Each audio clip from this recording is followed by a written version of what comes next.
Hey, everybody, welcome to the Jim Masters Show Live Entertainment Lifestyle Talk Show series. How's everybody doing today? Hope you're having a good weekend. This is the weekend. Right now, it is Sunday when we're doing this live show. But of course, you could be watching this any day of the week, depending on what day you're tuned in and what day maybe you're going to watch this later, as we have opportunities for you to binge all of our episodes. Over 400 episodes of the Jim Masters Show Live Entertainment Lifestyle Talk Show series we have done thus far.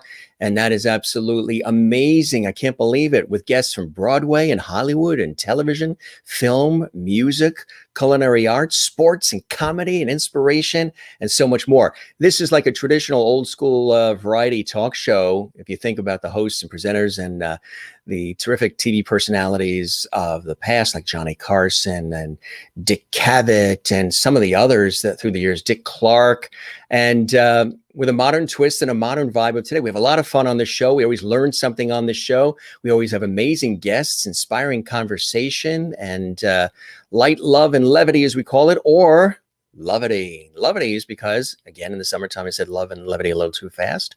And out of my mouth came the word levity, and everybody has fallen in love with it. So the viewers call themselves the Loveties. And I usually explain it in the beginning of the show because sometimes we have new people watching who don't know what is all this levity stuff everybody's talking about. In the summer, I said love and levity too fast, and love and levity became levity. So the viewers call themselves the Levity Squad, our levity viewers, Mr. Levity, yours truly. This is Levity Hall, and they also welcome all of our viewers as Loveties. So I think that's really, really cool. Hope you guys are having a good weekend. We were with friends along the coast at a yacht club having a great lunch yesterday, and it was really cool. Beautiful day right now. It's about 81 degrees here. We're in the greater New York area in the United States, between New York and Boston, along the southern New England coast, and really beautiful day. Low humidity, 81 degrees, mostly sunny, coastal breeze. So we're sort of blessed today. Dear friend of mine joining us live from Dublin, Ireland, Alex Sharpe.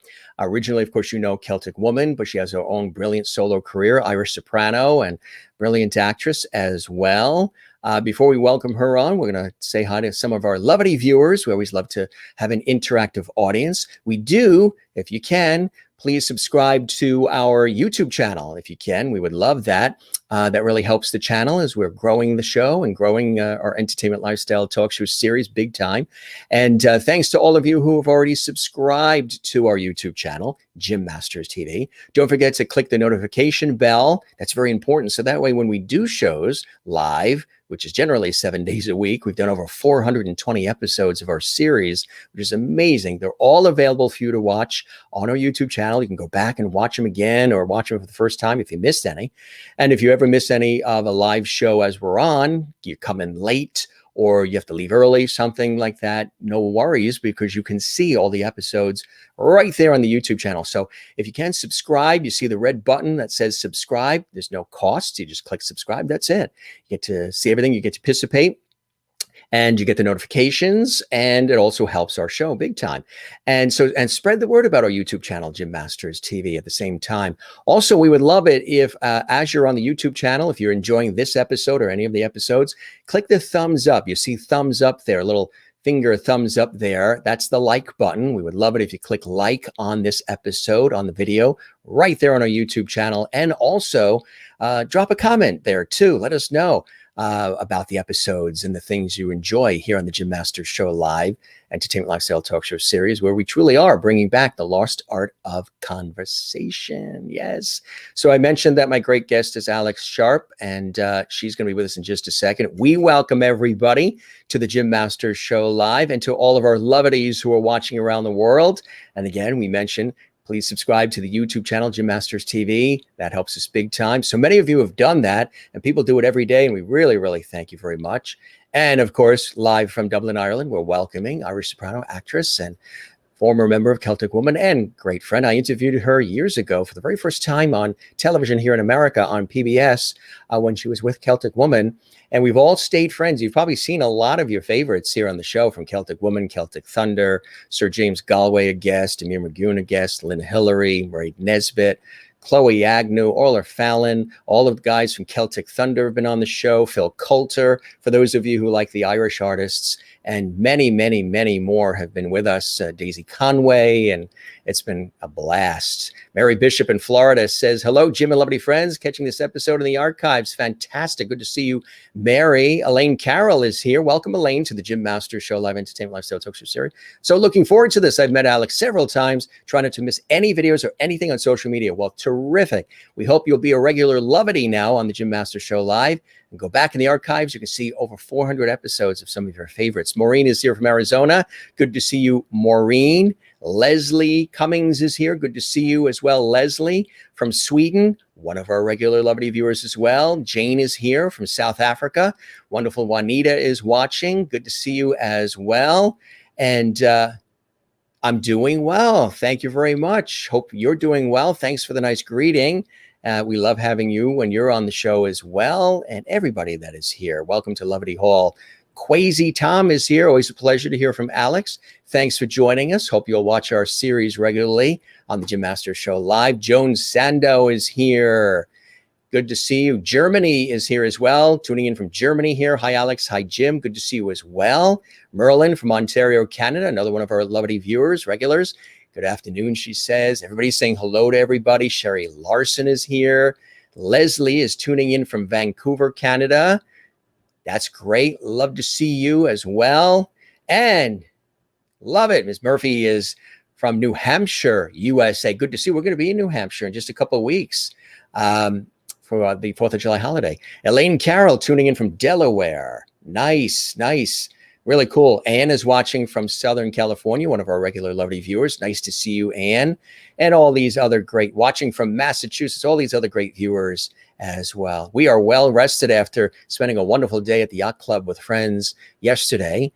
Good to see everybody. Anne Wozniak is here from Jacksonville, Florida. She's saying hello. Everybody's welcoming everybody. One big happy family here. Cheryl Fair is watching from Salem, New Hampshire, USA. Good to have you here. Lenny Clark from San Antonio, Texas. Awesome. Hope you guys will watch our show regularly. We have so many guests. And Juanita, yes, subscribe and then binge watch all our past episodes, over 400. Love Celtic Woman. Chris B is here. Hi, Jim. Nice to see you. And hi, Alex. Good to see you as well. Watching from Norway. Welcome. It's good to have you with one of your neighbors. Jane in Sweden is watching too. And Tab is here from North Carolina. Thanks for the program. Our pleasure. We've been doing this over 400 episodes live on our series. Good to see you, Elaine. And Elena is here as well. Hello, lovelies. Hello, Jim. Nice to see you as well. And everybody that is watching. Thanks for joining us. We'll continue looking at the comments. In addition to the live comments that you're doing, we would absolutely love it if you can drop a comment on our YouTube channel as well. Subscribe to it and click the notification bell so you never miss anything. Yes, you know, my very special guest, Alex Sharpe. She's live and direct from Dublin, Ireland. And again, we're going to have a good time, lots of Irish crack. She's going to perform live for us as well. We also have a music video we're going to share. And of course, if you didn't know, Alex's career really spans a rich variety of experiences as an actress and singer throughout Ireland, Europe, and the United States as well. And she's just somebody who puts so much energy into everything that she does, which I think is fantastic because I'm similar. So I sort of understand the way that she does that. And she has such passion for her work, which I think is really important too. And a stunning voice. I mean, just, it makes ice melt. She's just really incredible. Her vocal prowess is amazing. She started her professional career as Dorothy in the Olympia production of The Wizard of Oz, which led to multiple roles in the musical theater and on the stages of Ireland's foremost theaters. She toured the UK as well, and in a wonderful production of Les Miserables alongside Colm Wilkinson. She originated the role of Bernadette in Andrew Lloyd Webber's world premiere of The Beautiful Game at the Cambridge Theatre, London, and Tess in Find Your Way Home at the Palace Theatre in Albany, New York. As a soloist, Alex has also appeared extensively as a guest artist with the RTE Concert Orchestra, BBC Philharmonic, as well as Birmingham City Orchestra and many others, the Mormon Tabernacle Choir, a Kurt Bester Christmas. If you have never heard Kurt Bester's music, I have all of his Christmas music. It is fantastic. He's a great artist, a great musician, producer, guitarist. I got to get him on the show too. Craig Jessup and the American Festival Chorus she's worked with, Annapolis Chamber Orchestra, and chorale under the direction of Maestro J. Ernest Green. She's also best known for, especially in the United States, for being a former member of the famed group Celtic Woman. Her solo album, Be Still My Soul, was released in 2013. Currently a member and co-founder of the musical group Caledonia, who released their album Celtic Dreaming in 2019. And her EP, Broken by Design, was released in February of 2020.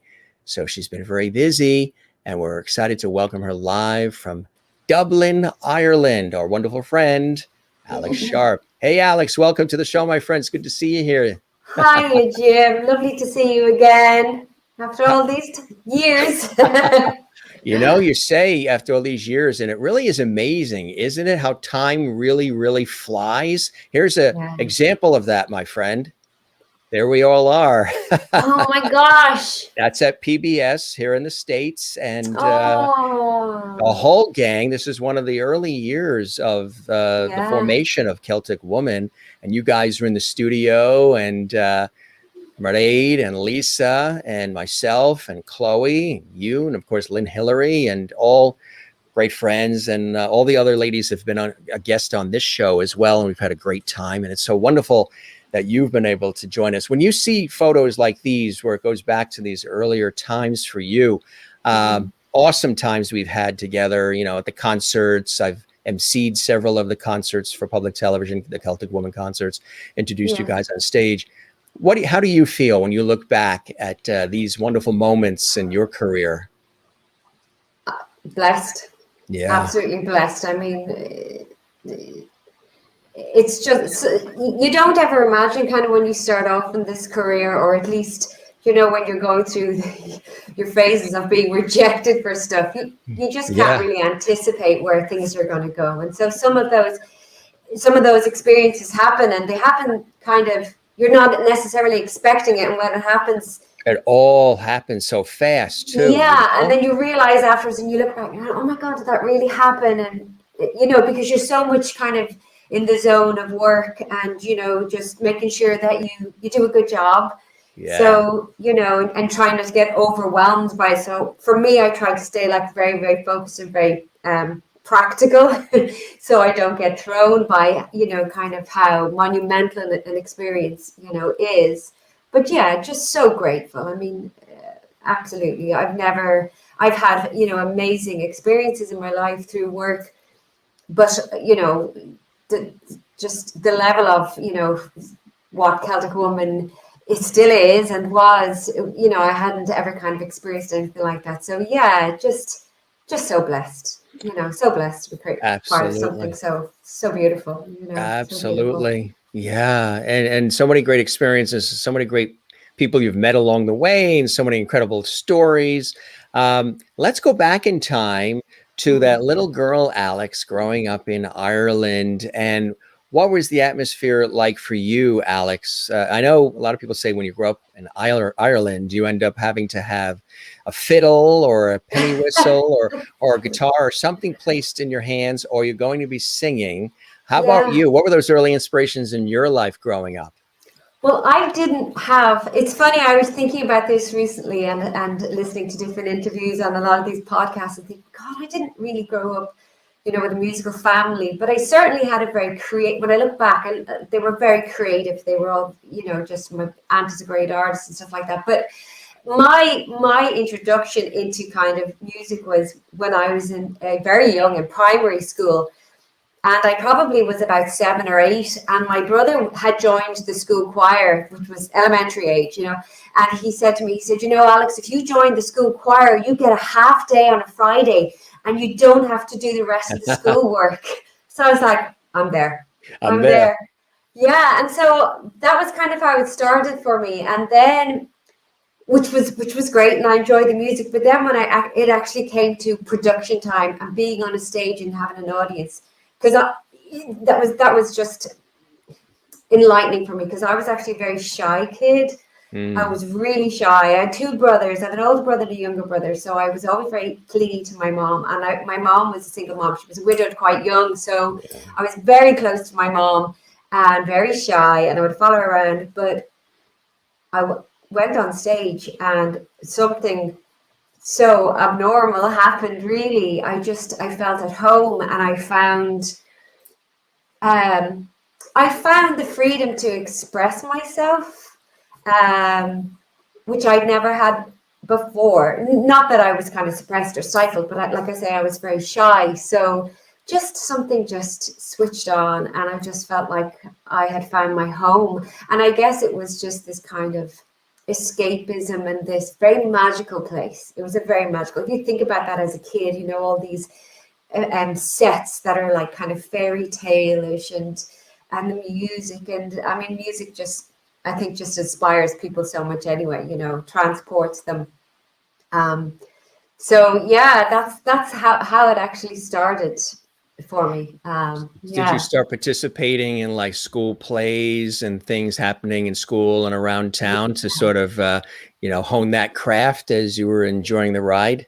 Yeah, we had in that same school, that young age group, we had a choir director. Her name was Mrs. Hughes, and she was incredibly ambitious, and she would always put on Gilbert and Sullivan productions, and they're operettas. Yeah. So I don't know if you're familiar with any of them, but they're Oh, big yeah. sings, they're Yeah. very wordy. And she had, I don't know, it must have been about 130 or more of us. I mean, the stage wasn't big enough. They used to get the tables out from the classrooms and join them together to extend the stage. One thing I noticed when I was in the States, that you just have the most amazing facilities for the arts in a lot of the high schools. I was just blown away by that. But yeah, she was incredibly ambitious, and she took a bit of a shine to me because I was, I guess, quite expressive, and I know from working with kids, it can be hard to get that Yeah. out of kids. They can have very good voices, they could be very good dancers, and they could be quite good actors. Well, they're probably a bit more free, but getting someone who will do that instinctively is hard. And so she was quite excited that I was in the productions. Yeah, so Yeah. that's where it started. Yeah, on a. But I always encourage anybody, any parents who come to me with kids, depending on the certain ages, I'll say, get them in a choir, get them in a school choir, get them in a local choir. It's great. It's great for them to build their confidence, to get to hear what their voices are, start using it. Right. Right. So Were it there was others great. in the family too that were in music or the arts at all? No, It's no, you. You were the breakout. just me. I was the only one. I know. I'm the black sheep, kind of, in a way. I think a lot of people, like, I mean, they all, of course, they're so used to that kind of is my life. But my older brother had a gorgeous voice. And like I say, he was the first in the choir. And then when I started to get some of these roles and the kind of spotlight kind of was on me, he kind of shied away. And I feel so bad. Yeah. Because I know he has a beautiful voice, but he just won't sing. He's like so shy. Will he sing in the But yeah, shower or sing in the car maybe when he's alone? Some I people like to never do hear that. him singing. I You never never even hear hear him him singing sing. in the car. I know. But yeah, nobody in the family. But I mean, I grew up, my granddad was a great storyteller. And he was very Mm. interested in people, and he was very charismatic and very animated.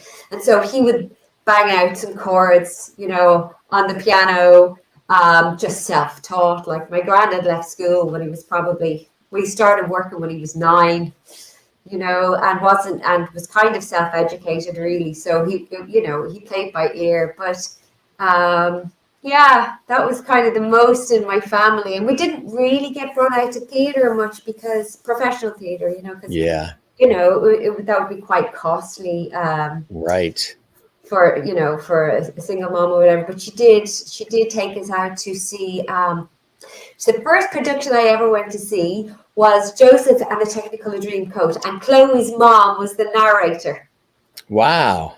Yeah, Chloe Agnew's mom, twink, Adele, and she was phenomenal. She's an incredible talent, multi-talented lady.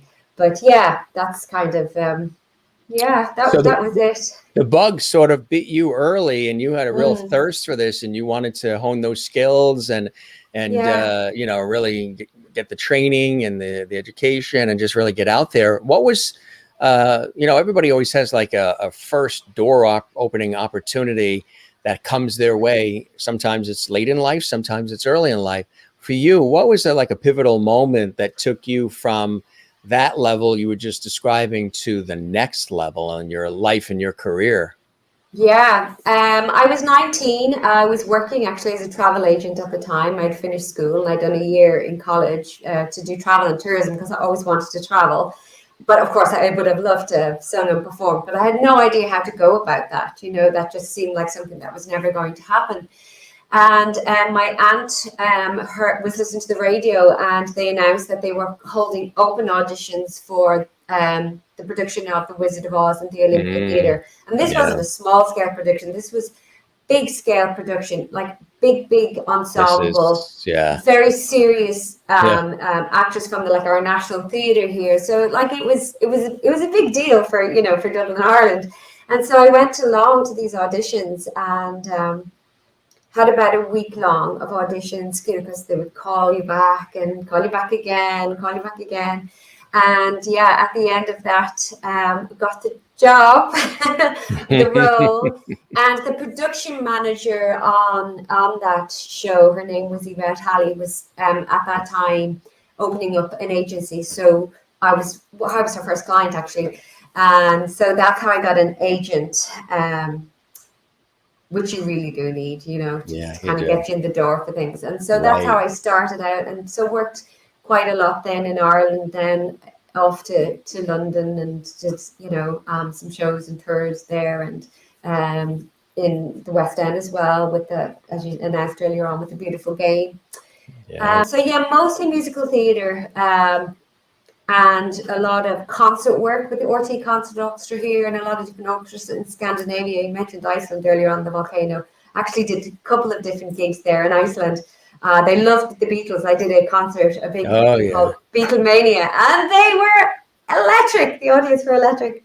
So yeah, a lot of concert work, musical theatre work, and then 2008, Celtic Woman came along. That's amazing. Look who's watching. Our friend Brett is with us. Ah, Hey, Brett. Brett. Brett was a guest, of course, just a couple of nights ago. We had a great time and lots of Irish crack and good Do you music. know So the association between me and Brett? he mentioned early on. Yeah, it's amazing. He really, yeah, He he's got, moved to Ireland to work with David Downs from Celtic right. Woman. You're And right. so we kind of became friends there, kind of took him under my wing, kept him out of trouble. Yes. Like you're a wonderful mentor. Absolutely. Which he mentioned, Oh, did he say that? Oh yeah, yeah, yeah. Oh, If you scroll back on our YouTube channel, you can see the whole episode, and yeah, watch it. yeah, we talked about that the Oh, he's sweet. relationship with Celtic Woman and with yourself as well, and really Yeah, cool. And that happens, sometimes paths yeah, cross, and you develop a professional relationship, yeah, but then sometimes a friendship. I can tell you how many guests, well, like even like you guys. I mean, how many guests I've been tasked to do projects with or productions with or even interviews on television, radio, and everything professionally, but then all of a sudden we stay in touch and we've become great friends ever since. And I yeah. think that's the sort of the gravy, the icing on the cake sometimes. Even with this show, this series, if I didn't know the guest before they came on, they want to get together afterwards and break bread and pour wine, Oh, and I think that's a cool thing that happens for you you too, have a right? cool job. You have a cool job. You get to meet so many people, and you're excellent at it. So that's why so many people also want to meet you, because they like you.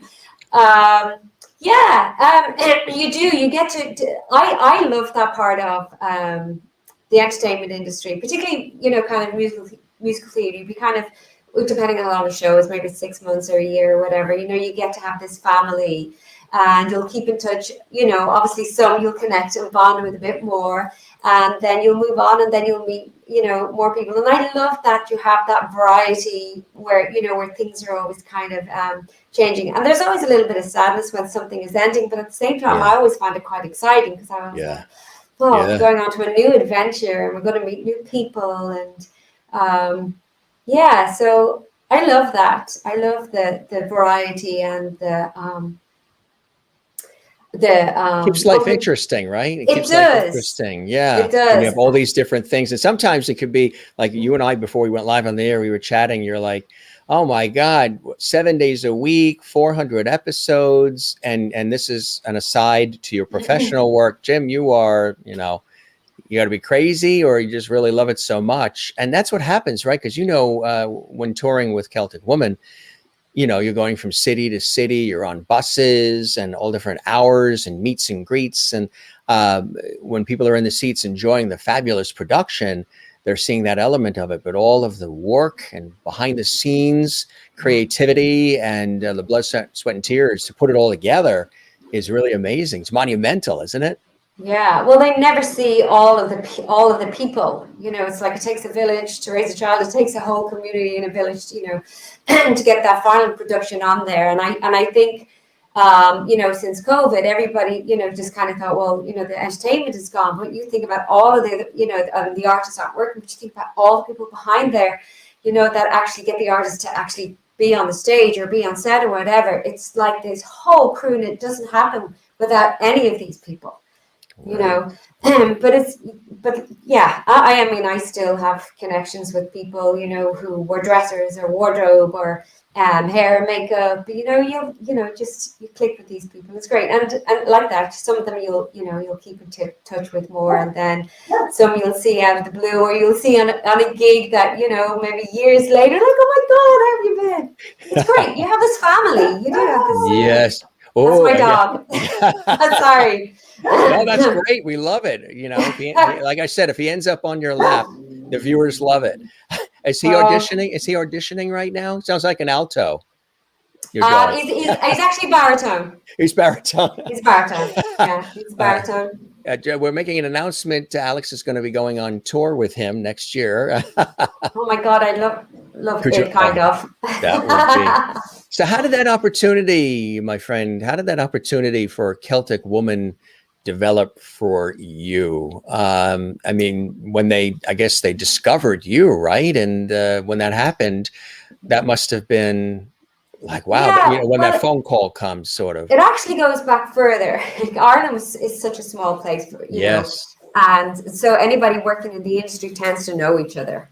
And so many years previous to that, David Downs he's a good bit younger than me anyway, but he was, I was doing a concert in the concert hall with the RT Concert Orchestra, and David was in the orchestra, and we just got talking afterwards, and he was actually hoping for us to do something in one of I think it was a hotel down in Galway. Anyway, it never happened, but we had kind of had that connection there. But he set me up with a gig in this gorgeous piano bar in town. He got me that job, and then he employed me later on. But so David kind of knew of me just over the years, but we hadn't ever really had a chance to work together. And then I did a musical here in Ireland called The Wireman, which was written by a fabulous guy called Shay Healy, who just passed away recently. But Shay would be very well known in all Irish households. He would have wrote a lot of this Eurovision Song Contest winning songs. But so he'd been in to see The Wire Man, and that was just around the time, that was around 2008-ish, and Lisa was expecting Ellie. So I think when Right. David was kind of in, he was kind of, oh, okay, because Lisa has a bit of a musical theatre background as well, so we kind of thought maybe Alex might be able to, fit in that vocal role. So he contacted me, and it was funny when I was driving in to see the show each night. There was this huge banners all around town for Celtic Woman. I was like, oh my God, that's amazing. I think they were doing a show, I think it was at the Point Theatre or something, or maybe they were filming one of the Helix. I'm not sure. No, maybe it was the Point. I'm not sure. But yeah, so he contacted me, and I asked would I come in, would I sing, and would I be interested, and I went absolutely, but hadn't really watched or listened to like the full shows or anything like that. And I looked at it and I went, oh my God, I can't do this. This is It so seemed overwhelming, or just very different to what I'd been doing in musical theatre. You know what I mean? It was very controlled. It was very pure. It was this very kind of ethereal Yeah. sound, and it Angelic was sort of, yeah. yes, and like I say, musical theatre. I hadn't done anything like that. I hadn't been in something like Riverdance. I hadn't been in a Nuna. I was a very musical theatre background girl, you know, and so I was a bit scared going in, to be honest. More than scared, terrified. Yeah. And I went in and I sang for himself and Andrew Boland, who works with David, and he produces all of the soundtracks, or all of the music with David, and sang for them, and obviously they felt confident enough to bring me on board. And that's how it all started. And I wasn't actually really supposed to stay full time. I was only really supposed to be in there to fill in for Lisa, and then she decided that she was just going to do part-time. So we were actually just going to share the touring, myself and Lisa. And I thought, well, that's pretty cool. I can do that, because Jacob was really little at the time. I think he was 6. And then she changed her mind and she was going to stay full-time. And I was like, and then they said, well, you're going to actually, Orla's just going to go part-time, and you're going to share the tours with her. And I'm like, how am I going to do that? I don't sound anything like her. I don't play the harp. How is this going to work? And David was very reassuring. He says, don't worry, we'll swap out the songs, and, you know, she'll have her set and you'll do your set, and it'll just be a different set. So then in the end, Orla decided that she was going to leave and, you know, just pursue her solo career full time. And that's how I ended up being in there full time. Isn't that amazing? And you've had some great experiences along the way. You are with Mairead, having a good time. Some great. Mairead is phenomenal. Mairead is like electricity on stage. She, like, seriously, she's like this live wire of electricity. Yeah. And I'm not just saying that just because of how she moves, but she just has this incredible presence.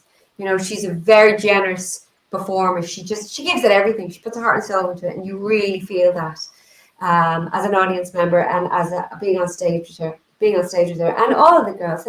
I love that everybody, we get compared a lot with each other. A lot of our Celtic Woman lovers or fans, they compare us a lot. Yeah. But I think everybody has been so unique and so different. They've all brought something that's been, like I say, very unique and very individual, and has contributed just as much as everybody, you know. And I love that that's been there. And I think David was really good at picking the voices and picking the girls for that, you know. Yeah, but he's got a great ear and a great eye, doesn't he? He's a genius. Yeah, like he really is. He's just sensational, and Gavin, who's there now, is amazing as well, you know.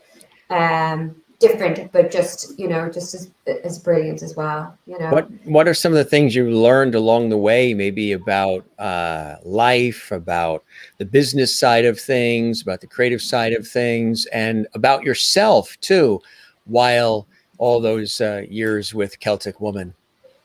I think, look, probably worry less, enjoy things a bit more. I'm always terrified.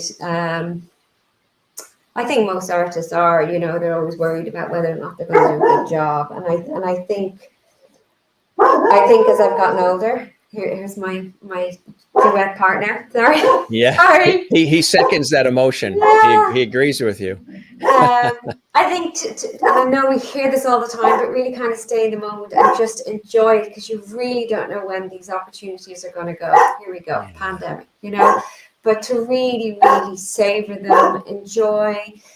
And I think probably one of the most important things as well is, or what I've found is, I just learned so much just by watching, and have had the opportunity to be around so many different amazingly talented people, and just to be grateful. I think it's so important. You don't know when things are going to change, and like I say, to stay in the moment and to not be so afraid to try things a little differently. You know, I think when I was very young and in the business, I would find a way that worked, you know, like if a director was happy or a musical director was happy, I was like, oh, okay, I found a place that, you know, that I stay in, and I would be so dogmatic and I would deliver the same.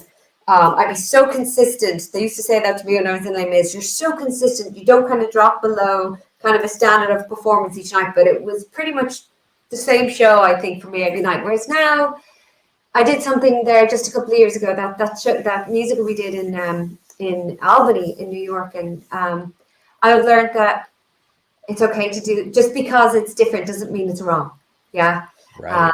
With Right. different things, and I feel maybe a little bit more braver to try something a bit different, or you know, to sing something different the next time. It doesn't always have to be the same thing to be right, and perfection is overrated.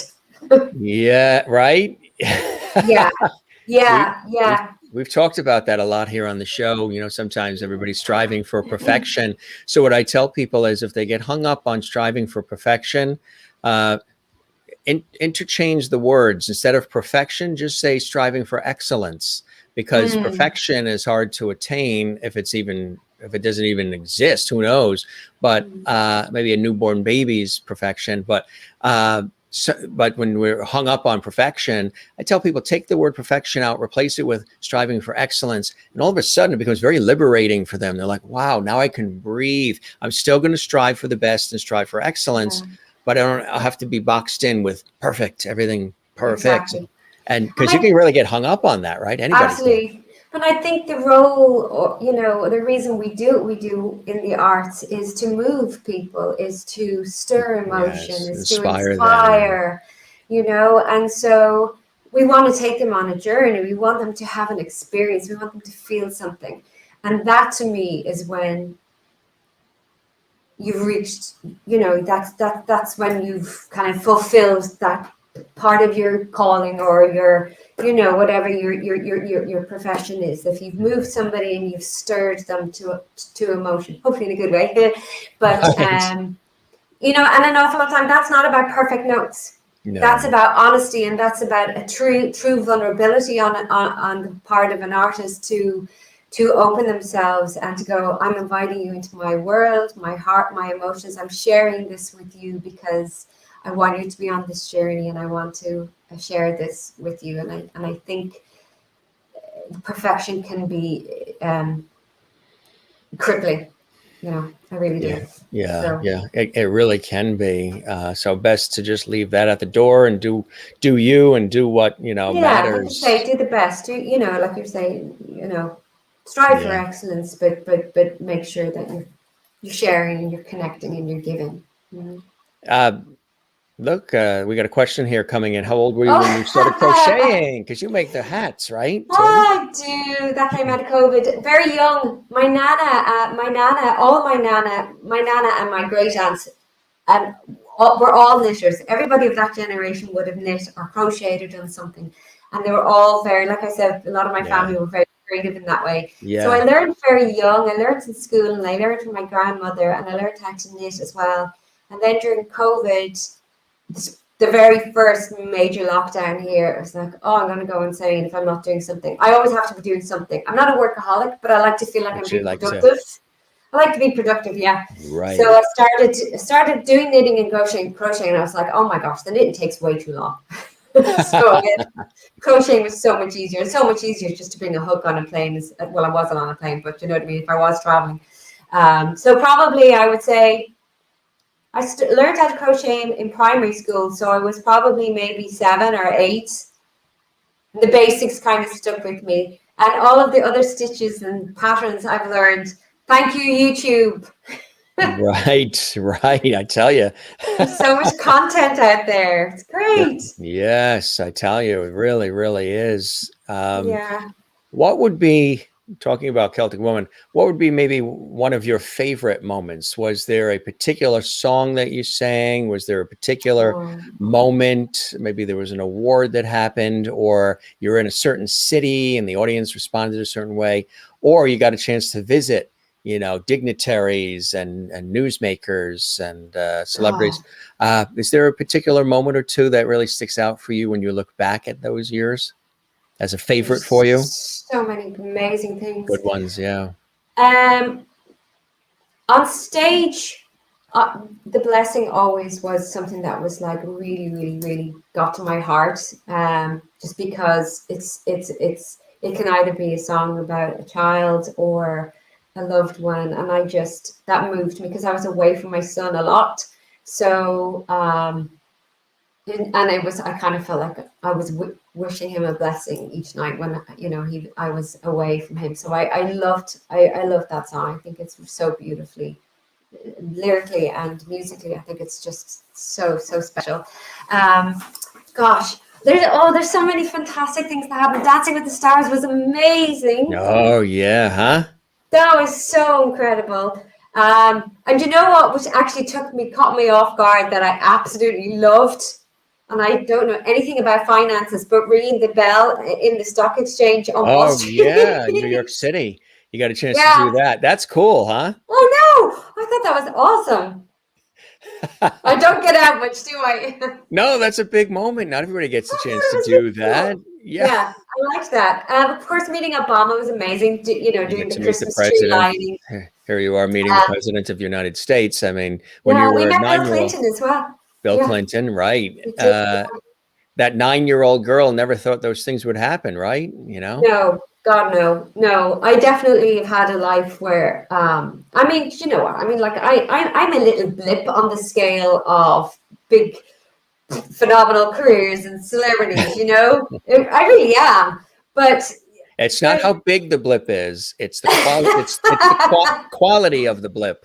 the quality of the blip. Okay, I'll take it. Exactly. Well, so there's been a lot of very quality moments, a lot of them, and for me, like I say, there have been extraordinary things that have happened that really shouldn't have happened. Not that they shouldn't have happened, but they don't ordinarily happen, because some of the situations that things came out of, or the things that things came out of that I was a part of, it was like you'd kind of think, is that an accident or is that a coincidence? So for me, I definitely see a hand in my life that was kind of moving things around and orchestrating things that happened that don't normally happen as easily as they happened for me. And it wasn't based on, oh my God, she's amazingly talented. It really felt like there was a divine kind of hand, just moving things around, kind of going, no, this is where I want you to be, and this is the experience I want you to have. And the means of normally getting to that is not going to be in the way. I'm going to move things out of your way. Going to part the Red Sea,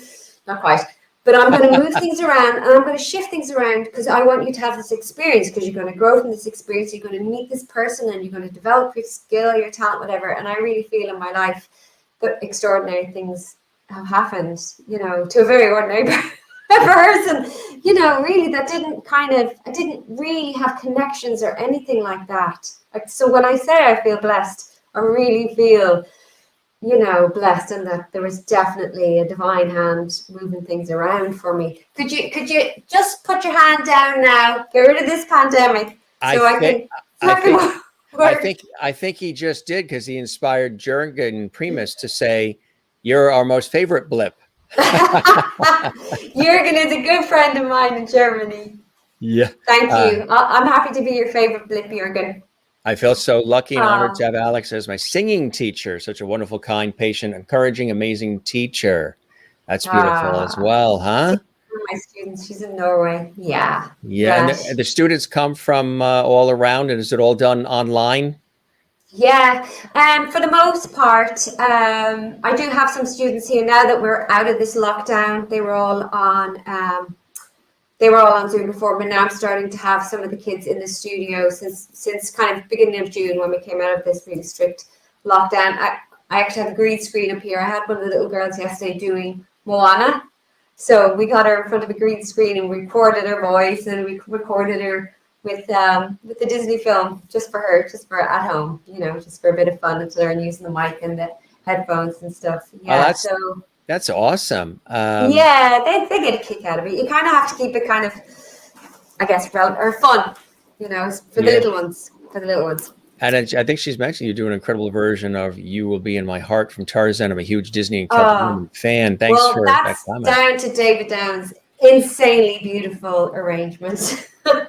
Yeah. David writes like full kind of soundtrack scores for each song. It's like Yeah. literally being in a movie and the swirling Kind of soundtrack. like conductor and orchestrator and composer John Williams too, who Yeah. writes these Star Wars theme and these massive movie scores, and it's really amazing. It's true talent to be able to do all of that and share it with the world. What would you say is maybe a funny, crazy moment that happened while with Celtic Woman? Maybe I don't know, you missed the bus or just something, because there's always, Oh, as perfect as everything always looks, there's always moments that are funny or crazy that happen on stage, behind scenes, or just in general.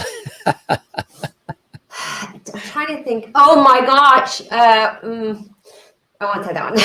I'd be revealing too much. I'd be revealing too much if I said that one.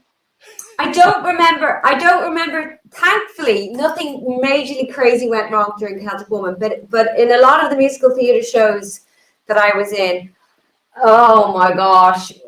And you're in character. You can't laugh. And you can't laugh when you're singing because you can't sustain the notes or anything. But I remember doing Les Mis. And there's this scene where Eponine is outside. Eponine and Marius go to Cosette's house, and they climb. He climbs over this gate into the garden, into Jean Valjean's garden, because they've seen each other in the street and they fall madly in love. And and there's a bit where Eponine is downstage and she's singing whatever about her again, and I can hear from the stage manager's side of on the stage, I could hear really loud, and I'm like, that's not really on. And here I am singing as I'm thinking this. I'm thinking that's a bit unprofessional now. They shouldn't be doing that. They should know better. They're always telling us to be quiet in the wings. And I was just like, and it wasn't stopping. And I was looking. I ended up looking over at them and saying, "Look, come on!" And they were like. And I turned around, and the gates that are supposed to get bolted down into the stage are rolling off downstage towards the orchestra pit because they weren't bolted in. So I had to. So they were saying, catch the gate. So I had to go and catch the gate, and they bolted it in. So that was what that was about. We've had people fall into the orchestra pit when we're doing Beautiful Game. The guys used to put this stuff on the ground. They would wash it and put some coat, but they hadn't put the coating on over it. And the opening scene, we all do this end bit. We all go goal, and we all rush forward to the front of the stage. And one of the guys keeps going. He's on his chest, slides, keep going, right into the orchestra pit on top of the conductor. And all you can see are literally his toes hanging on the lip of the front of the stage. Oh my Very God. funny. Very hard to keep it together. You know, people losing wigs, losing my own wig. I lost a wig on stage. People losing mustaches. How'd you lose the wig? Did you just express yourself and pull it off Do you know what? We were being a bit naughty. Actually, do you know John Borrowman? Sure. So John, we did Aspects of Love here in Dublin, and John was in it. He played the lead role, and it was our last show. And on the last matinee, everybody has a bit of a mess and a bit of a giggle. And so there was this scene where we were like in a playground, and we wanted to make John laugh, myself and this other girl that were in the ensemble. So he had to do something with us individually in this scene, and so we completely changed costumes, we changed wigs, just to throw him off a bit or just to give him a laugh. And I didn't have time to pin in my wig, so he was swinging me around like this. My wig went flying off, and I was there with like a stocking cap on, and thankfully it was just a matinee. We didn't get too much trouble. It only happened on the last matinee. But yeah, crazy things happen. Crazy things and bad things. Yeah, some scary accidents as well. But yeah. Which can happen, right? Because you're dealing with, there's a lot of wiring and technology and equipment and stages and you got to move fast. There's a lot of, to put these shows together, there's a lot of fast movement and a lot of moving parts and puzzle pieces and the rushing and any of that anything can happen, right? But yeah, you can't afford to miss it. I was flying in a show once as well, and just at the rehearsal, not during the show. I can't remember what it dropped down, but it literally just missed my head. I would have like cracked my skull. Thankfully, that just happened in the rehearsal, never in the show. Right, But you got to exactly. be. It's all. You've just got to be so careful. You've just got to, follow your crew and do what they say, and And sometimes something happens while you are live and doing the real thing, and then you got to just sort of smooth it out and keep it going, like it was almost meant to be, or it was something that. Sure. Some people are brilliant at that. I don't think I'm very good at it. I've had it happen a lot. And those are some of my best moments when things go wrong and chaotic. Oh, I've had all kinds. I've had sets fall down behind me and lights burst. And I have, co-hosts got sick on the air and had to be whisked away. And I've had times where I was just stuck on camera for like an hour because they couldn't go back to any other program or commercials. And I just keep talking. And I've had, people tell me they were extremely nervous. But because we chatted and, we did it, and I sort of held their hand without really physically holding their hand, but I could sense intuitively that they were a little out of sorts and they weren't comfortable because we're live on the air, and the TV studio or the radio station sort of swoop in and just keep the train on the track. But I've had where things have collapsed behind us. I had where we had tables behind us and people were, chatting, and they were answering phones and things of that nature during our live show. And one person, I heard like a thump behind me, and I couldn't really turn my head all the way around because then I wouldn't be looking at the camera. But behind me, there was these platforms, and they had these tables, and these people were seated at these round tables, and they were taking calls and things of that nature while we were live on the air. And I heard a big thud. And then I heard scurrying going on behind me, and I was like, gee, something must just happen. So I just happened to do sort of a casual slick, one of my gym masters looks, like, to see, and out of the corner of my eye, I could see, all I saw was this table that had a tablecloth on it. And I saw a chair that was a fold-out chair folded up on the floor. And I just saw these 2 feet of this gentleman who was a little heavy set. So he obviously, his chair, he must have backed it back a little too far off, and it sort of went off the platform. The chair went flying off the platform, but he stayed on the platform. And all I saw was, if you remember The Wizard of Oz, when you see the feet and the red shoes sticking out. So I only saw his feet, and the guy was huge. And all of a sudden I just see the feet sticking out from under the tablecloth. And it was what you have to do to not break up and laugh. And then I had one, this was interesting. I was live on television, and my co-host, who was very, very high up in management at the television network, we were on together co-hosting, and they tossed it to me. Now it was my turn to talk, and I was on camera.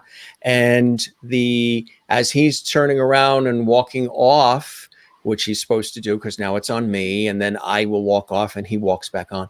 So as he was getting to walk off, I heard a certain sound come out of him. I've been there. And here he is. He's all, he's like upper management, well-dressed and everything. And he obviously could not get off. He couldn't get off the set quick enough. So I just see, again, out of the corner of my eye, I'm looking at the camera, and I see him leave. His first name was Steve. That's all I'll say. And he's walking off. And as I hear the sound, he does a little bunny hop as that sound is done.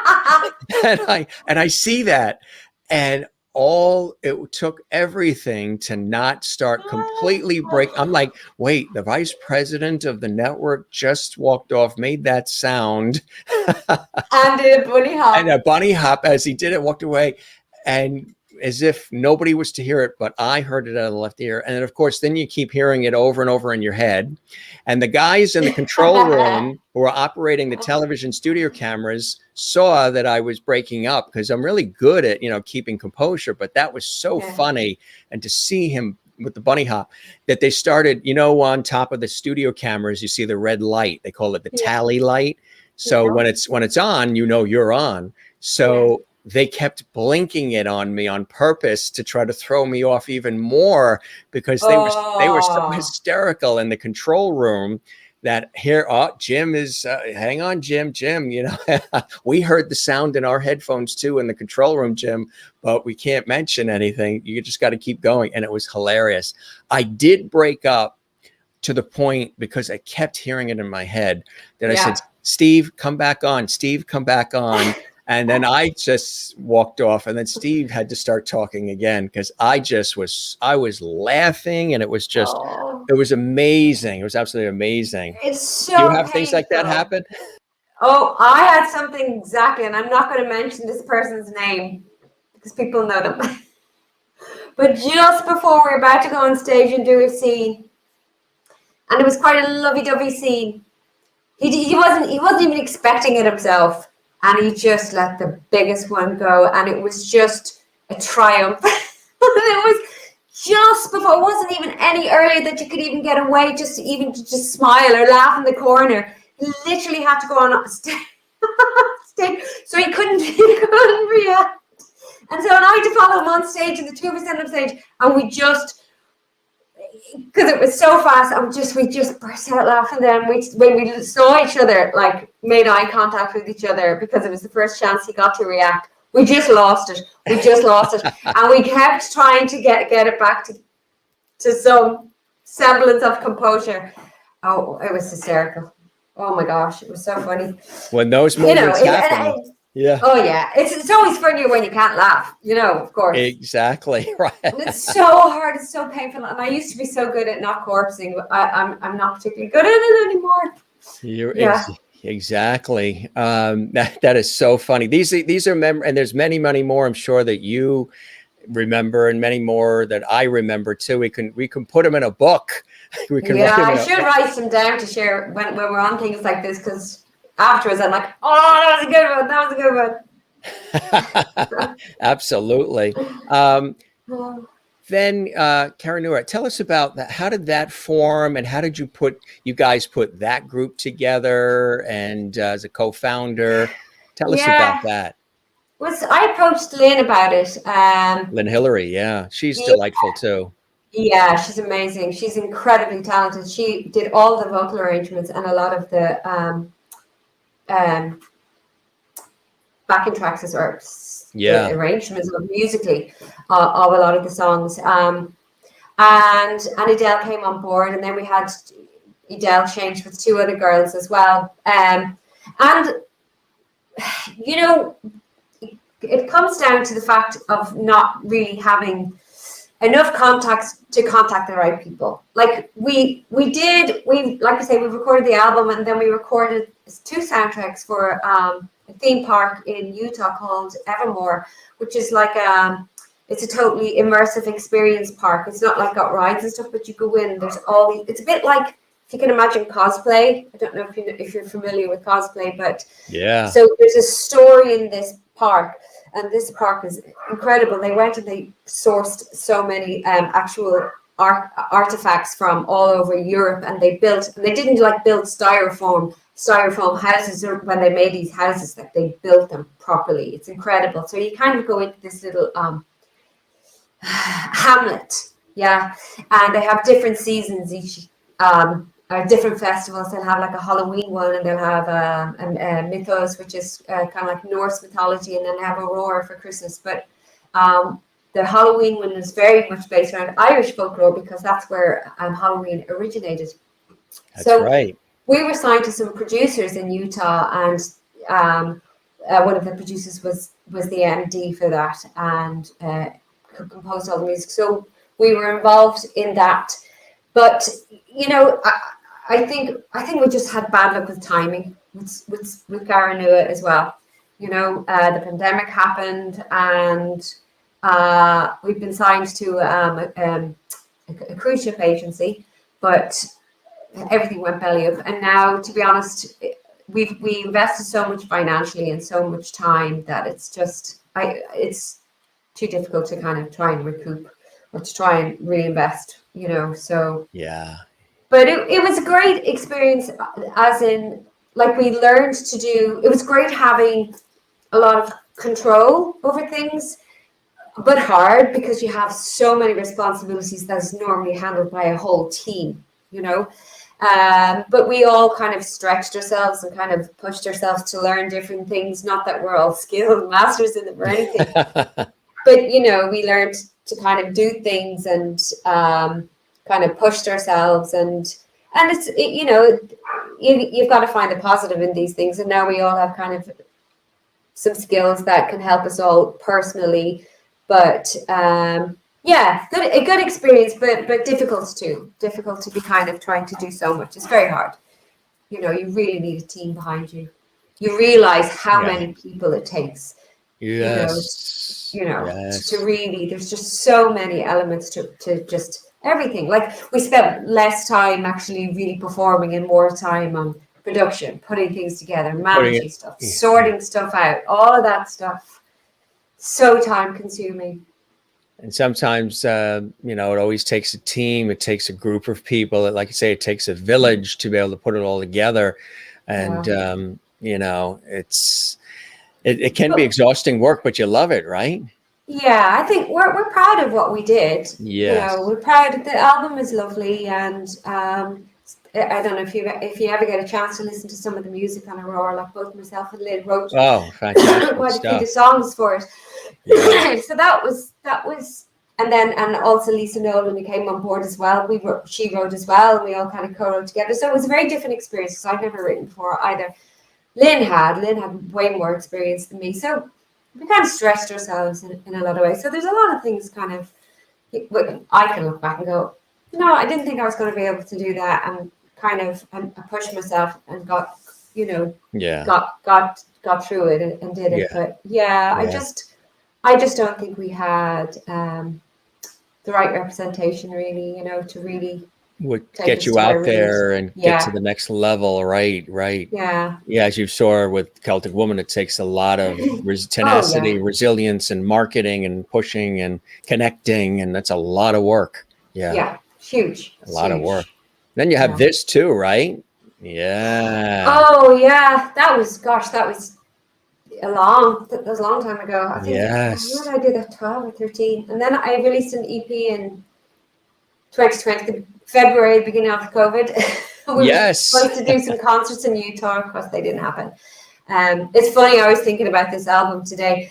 The day that I collected the CDs from the printers, Jacob was in the car with me, and we came up off the motorway, just as an example, so people know really how ordinary most of our lives are as artists. I came up off the motorway, and I come up off the ramp, and then my exhaust pipe fell off my car. It was still kind of hanging on, so I had that big deep sound, and then I had the scrape of the steel, and I'm sure there were sparks, and I was sitting there with 1,000 CDs in the car, and I'm like, nobody will believe it, but I've got my own album here, and this is a day in the life of. It's not glamorous. But yeah, that was mostly kind of hymns, and it was really it was kind of like it was self-funded, and it was just kind of my nod or my payback or my tribute to my Father in heaven for I really felt like he had really, really had me in his hand, in the palm of his hand. And so it was like, it was kind of a thank you to him, and it was recognizing him, and also just a way to kind of reach out to people and to hopefully uplift people, you know.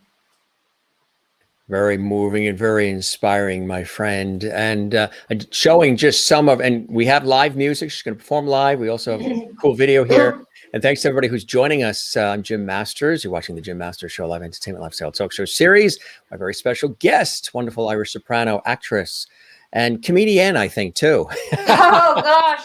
Former Celtic Woman member, the wonderful Alex Sharpe is joining us to talk about versatility and variety. Boom. Tell us that about was so this. Fun. Yeah. That was so they do it. There's a tradition here in Ireland, Christmas time, and they're called pantomimes. And so they would take a traditional fairy tale. So you'll take the plot of a fairy tale, and you have a lot of the same characters, but then you kind of infuse it with a lot of kind of um, uh, current affairs and topics about, whatever's happening, and you kind of bring in whatever is the kind of the trending music. And so you make it kind of very current, but you keep the storyline. It's kind of larger than life, kind of slapstick, but a very loved tradition in the UK and Ireland. But that was the first time I played a baddie, and it was awesome. I had so much fun. I loved it. It was a lot of fun. Yeah. I actually just recently this girl is phenomenal. She's like a prodigy. She's only 21. She's written like 8 full musicals. They're insane. She's just a prodigy. But I recorded something for her during COVID, and then she's just sent me something recently where I'm the baddie. First time I can be a baddie again, and I'm really excited to do that. It's just a remote recording of the soundtrack, but I'm really getting to like my darker side. You're getting in touch with it, right? And sharing it with the world. You like to have fun too, I see. Oh my gosh. I still have those roller skates. Tell us about that for those who aren't familiar. Well, when I was a kid, roller discos were all the rage. Yeah, sure. And I grew up across the road grew up right on the coast, literally across the road from the beach. Yeah. And there was a big hotel there and a club, and every Saturday, it was a roller disco. And myself and my brother would go across, and that was our haunt, and that was our stomping ground. And then years later, a friend of mine gifted me a pair of roller skates, but you were able to go online and you were able to just completely custom make them, so you could pick the boot. So they're the ones almost similar to what I had that Santa Claus left one Christmas morning. Like brown suede, and the wheels are yellow. Yeah. They've got hippie flowers on the outside, and I think I've got red stoppers and red laces. Very cool. Very, very cool. I can still roller skate. I can't rollerblade. I can. Just about. Look at this shot. Oh, that's the Wizard of Oz. My gosh, where'd you get these from? Oh, we are professionals. We do our research. That was for a launch of stamps for Valentine's Day. Isn't that cool? Yeah, that's cool, huh? When you look at that. Yeah, there was a lot of publicity on that actually. That's my big brother who doesn't sing anymore. That's the big brother who doesn't sing. What's his first name? Derek. Darren, yeah. Yeah, they live in Arizona now. Actually, they emigrated a couple of years ago. You were talking about the heat earlier on. Oh, he's here. He's here in the States, in Arizona. Yeah, they moved to Arizona. Yeah. So he's in the heat. Yeah, the hot heat there. Yeah. Do you know what? I'm going to tell you a story about that chimney. Can you see that? That's a big, huge chimney breast. Yeah. When we were kids, we had this brilliant tradition. So you know the way kids write their Santa Claus letters and they put them in the post box? Well, we had a thing when you had open fires. Now, I don't know if this was kind of brought over from when my mom was a kid, but we would write our letters, and then we would, as the fire was lit, we would put them in, not literally in the fire, but the vacuum up the chimney would draw up your letter, and it would go off to Santa Claus. And as kids, that was just magical for us. That's cool. Wow. Yeah, that was. I bet you still do that today, don't you? Oh, if I could, I would. I'd be sending a very long letter. I was going to say, if my sister and I laugh, because if my mother could give us Easter baskets and leave them by our bedroom doors at this stage of the game, she still would do that. Oh, that's a nice mom. Still do that. I think we heard from this wonderful character earlier, right?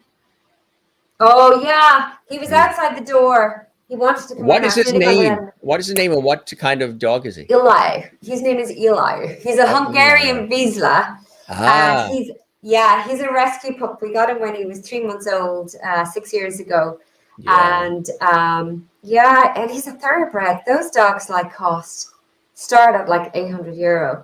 Yes, and so we got him after Christmas. We got him January. Actually, but after I had done that Maleficent, that Sleeping Beauty gig, I think I was feeling super guilty for being away from Jacob again for work. No, he was old enough. He was like about 13 then. I promised him when he was 13 we could get a dog. But so that's our Eli. And look, they're crazy. Look at the clouds behind you too. I know. That wasn't that long ago. That was only about 4 or 5 weeks ago, and we just so when we got to the beach, it was beautiful and sunny. This is literally 4 seasons in one day in Ireland. It was beautiful and sunny, and then we started to walk down the cliffside, and that cloud formed. And on our way back, it just opened up, and it was hailstones. I said, really rough stuff, huge hailstones. Yeah, and the dog was like, "Oh, you really making me walk in this?" And I'm like, "Come on, dude. Yeah, toughen up. You're a big dog." Big dog. Everybody who sees you is scared of you, but they don't know he's a big coward. Exactly. He's such a baby. There you go. Look at that. This is my first show. That dog lived with me. We had to do doggy auditions. Oh, really? You want to see the size of some of the dogs people brought. They brought like German Shepherds. I'm like, are you for real? You want me to bring that thing around on stage? It's no more looking like Toto. Rottweilers and all these other. Oh, everything. Our main park here, or the biggest public park, is the Phoenix Park. So they had dog auditions there. I remember it very well. And everybody in Dublin must have turned up with their dogs. But that little one, her real name was Flossie. And she was lovely and slim when the show started. And I don't know if remember the scene, but there's a scene where Dorothy meets the traveling man who actually is the wizard later on, and he's got a sausage on a fork that he's roasting at the fire. So the dog got lots of sausages. On double show days, he got a lot of them. And then I think some of those munchkin kids, Susie McFadden was one of those munchkins actually.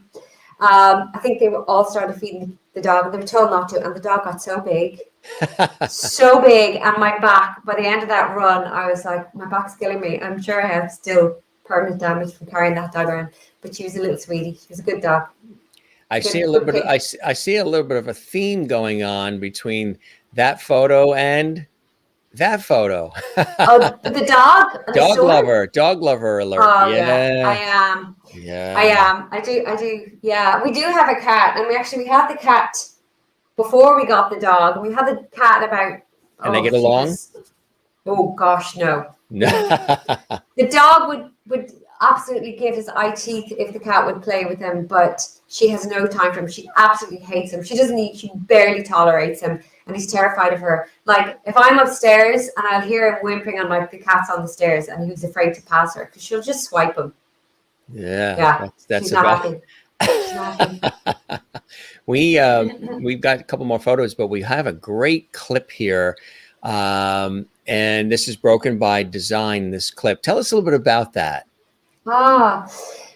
So this was recorded out in Hooper in Utah, and I had been over to just actually to kind of do a recording and an interview, kind of just to kind of promote the EP. And to the guys that were at the studio that day said, we have time tomorrow, we'd love to go out and shoot a music video because we really like the song. And I was like, really, you do that? And they went, yeah, we'd love to. So these two guys from the studio came out, and we went out, and we were actually, that whole field that it's in, it's actually an onion field. The smell of the onions is really strong, but they were already harvested, but it was really, really strong. But people in Utah are really, really good. This person let us use this, I think it was his grandparents' old farm or something like that, and they let us shoot there, and it was a lovely day. It was super relaxed, kind of colder than what it looked. I think it was in March in Utah, so yeah, still a bit frosty, but so that was off the EP, Broken by Design, which is the name of that song, and it was produced, the executive producer is an amazing man called Alan Kreutzkamp. There's a lot of very quiet, good works. Yeah, he has a foundation called Waves of Goodness, and they have a website. They're incredible what they're doing. But yeah, so I've been very lucky. That's somebody that's been kind of brought into my life. Brought into your life and sort of that kind of has just been a great support. Yeah, so it's amazing how that happens, right? People come sort of in and out of our lives, and it's just really amazing. And we all sort of pick up different things along the way, right? It's quite beautiful. Yeah, for sure, sure. And he was connected through another person, a lovely gentleman called Steve Young, musician in Utah. So yeah, Utah's been good Yeah. to me. Utah's been good. Here is a little clip of Broken by Design Gang, and then we'll be back with our special guest, Alex Sharpe. You know I placed upon you a great amount of weight. Can you bear it without question? Do you have the needed faith? You can't know the mighty change that is coming as it must. So I ask of you, believe in me with every ounce of trust. 'Cause we're all broken, broken in due time. We're all broken by design.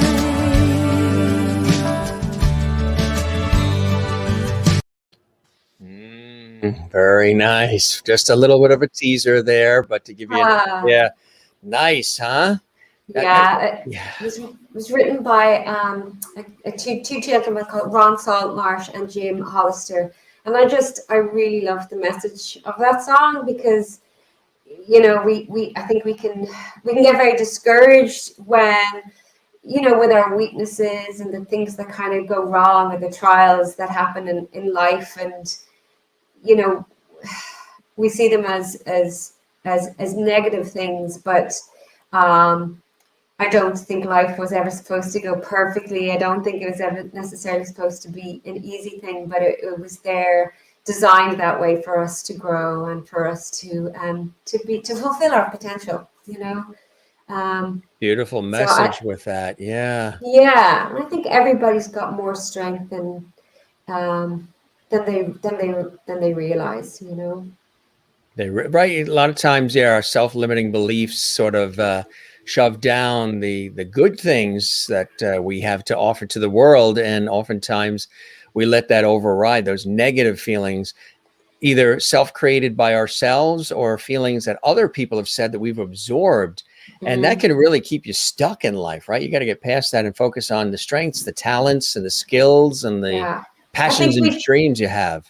Absolutely. I think we can grow up with some very distorted versions of the truth, you know, of what's really true. And so there's an amazing psychiatrist called Gabriel Mate, and he talks about that everything kind of in life, any addictions and stuff like that, it's all part of a trauma that we've experienced, and it's our way of self-soothing, you know.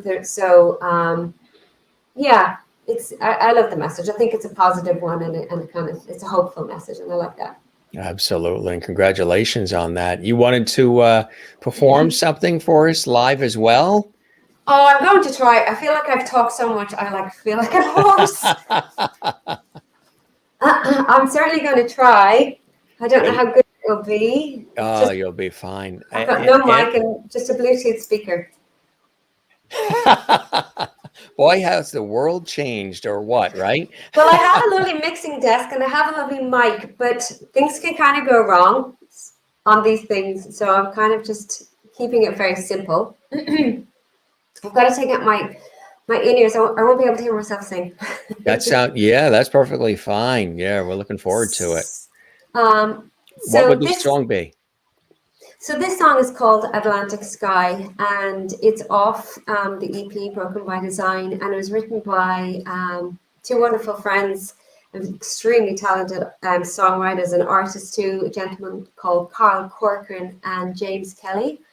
And it's called Atlantic Sky, and when I heard this, it really, really touched me. It's about emigration, but kind of talks about that wave of generations that have kind of passed through the Atlantic sky, and they talk about, they have this imagery that it's like birds of migration, and it literally is just like this huge migration of birds filling the sky that are just generations and generations, you know. And it doesn't just apply to the Irish, I mean, and it's mostly about emigration to the United States, and I have family previously and who are there now, but I think it's a beautiful song, and so I'm going to share that one with you. Thank you very much, Alex. We appreciate that. Hope everything goes okay. You'll be fine. Yeah. Right. The baritone might pitch in a little bit too. Oh, I'm feeling like the baritone right now. Okay, gotta get it on my phone. Get it with my Bluetooth speaker. Here she is. She's a trooper. And you. She's definitely a lovety on the Jim Masters Show live, isn't she? Definitely a lovety. And they've said that already. They said that they've adopted you on our show already as one of our loveties. Isn't that cool to be a lovety? Hey. You need to get someone to make you those little badges. The Yes. Catamount family used to bring this little I like that idea. They'd make us, what do you guys call them And there? I'm a lovety on the Jim Masters Show. Yeah. Yeah, get somebody on the job. Yeah. Come on, let's go. Pins. You right. Come on. Some of you homemakers, get out your Cricut machines and start designing and start designing it for our show. I love that idea. Yeah. Somebody's going to answer the call. Somebody's going to design that for us. I love that. Yeah, little pins that people can wear and stickers. I hope this is going to work. Lovely. But she says she's connected to my phone, so. Oh, that's good. I hope you got. Give me a thumbs up if you can hear enough track, because we didn't kind of. Okay. Oh yeah. Good. Yeah. I think the dog might join us.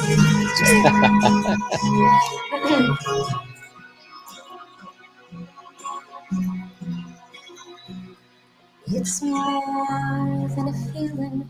Can't see it, can't touch it, but I know that it's there in my heart. Some kind of longing, a sense of belonging to land that's an ocean apart. The hills and the valleys where my father's father once lived and played as a child. But while still in his teens, with just his clothes and a dream, he set sail with a future to find.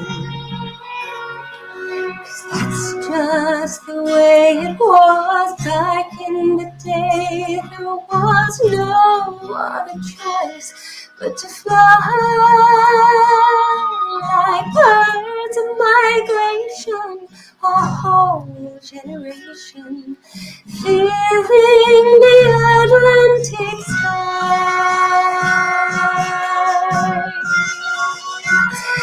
They traveled the ocean like so many before, not knowing if they'd ever return.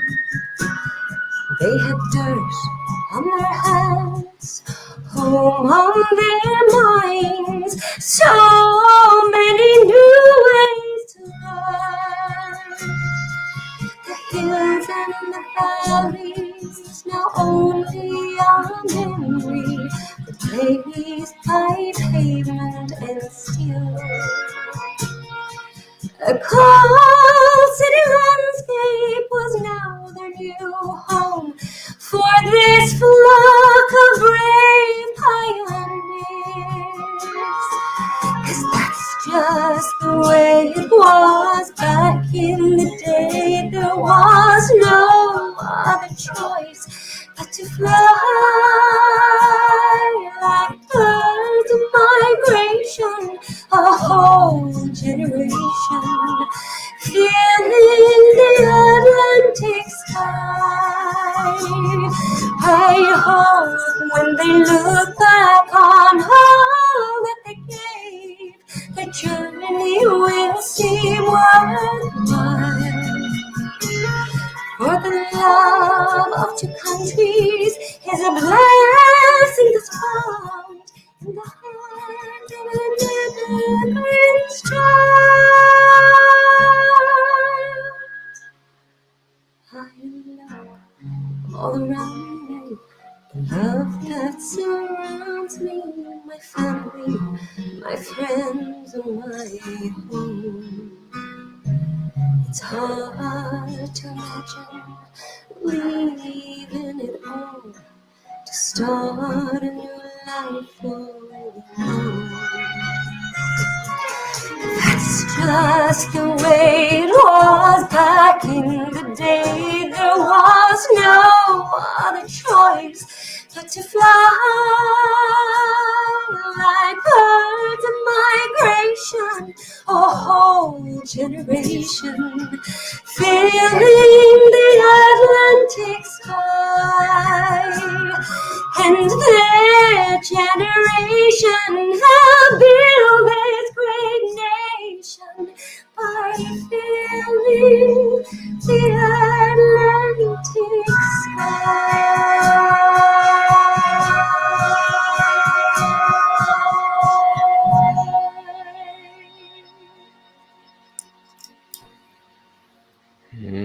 Really, really beautiful. Really beautiful. Bravo. Bravo. You knocked it. You knocked it out of the park. That was awesome. I don't know about that. I thought he was actually going to climb in the window. The window's like a long door. And he was, you heard him whining at the beginning, and he was like, he'd one paw in, and I was like, don't do it, don't do it. He was just about to dive in, huh? Oh dear. I used to have a dog that you actually used to howl as I sang. You know the way they do the proper. Yeah.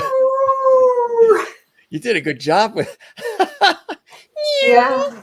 Yeah. You could say I sound like a dying cat. Yeah. While you're set up there, I know that you had mentioned there was a second one you wanted to do. What is the second one that you wanted to do, my friend? Oh, I was just going to do Caledonia. That's always good. Yeah. For the Celtic women fans. Quasi Tom says, such a beautiful voice. Wow, Alex. And Cheryl Fair claps. And Crystal Nolan in Connecticut, USA. Absolutely amazing, Alex. And Hearts coming in here, and beautiful and beautiful. And the Celestial Harpist, absolutely gorgeous, Alex. I met Alex almost a year ago. She is the sweetest, almost genuine person you'll ever meet. Absolutely. Really. Kayla is an incredible musician and the most amazing artist. Oh my gosh, you should see her stuff. Yes, yes.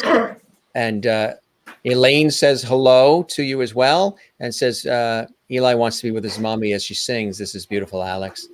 Sherry says, fantastic, such a beautiful voice, such a beautiful voice. Thumbs up from Merlin in Canada. Cool stuff, cool stuff. And we also have super chat, folks, too, where we really super highlight your comment too. So take a look at the top of the comment screen there, and you can see the super chat that's available too. That's the audience would see it. Yeah, you and I don't see it, but they see the super chat in the upper. They're the important ones. They're the special people. They're the viewers. Yeah, absolutely. Christine Clifton says, "What a lovely voice, Alex! An interesting conversation. Fabulous, Alex," from Elaine. Thank you, Elaine. And so, yeah, Caledonia, that's always a great one, too. People always ask about that one. You want to tickle us with that one, my friend? Oh, my gosh. You mean make you endure another one? Oh, what, you think it's painful for us? We're loving it. Are you kidding me? Here's a question before we do that. What inspired you to open Shine, Alex Sharpe Studio of Performing Arts? I tell you what, I've worked a lot in different stage schools, quite a few, many years ago. And what I noticed was, well, I got a bit frustrated because they were very, very large groups of kids.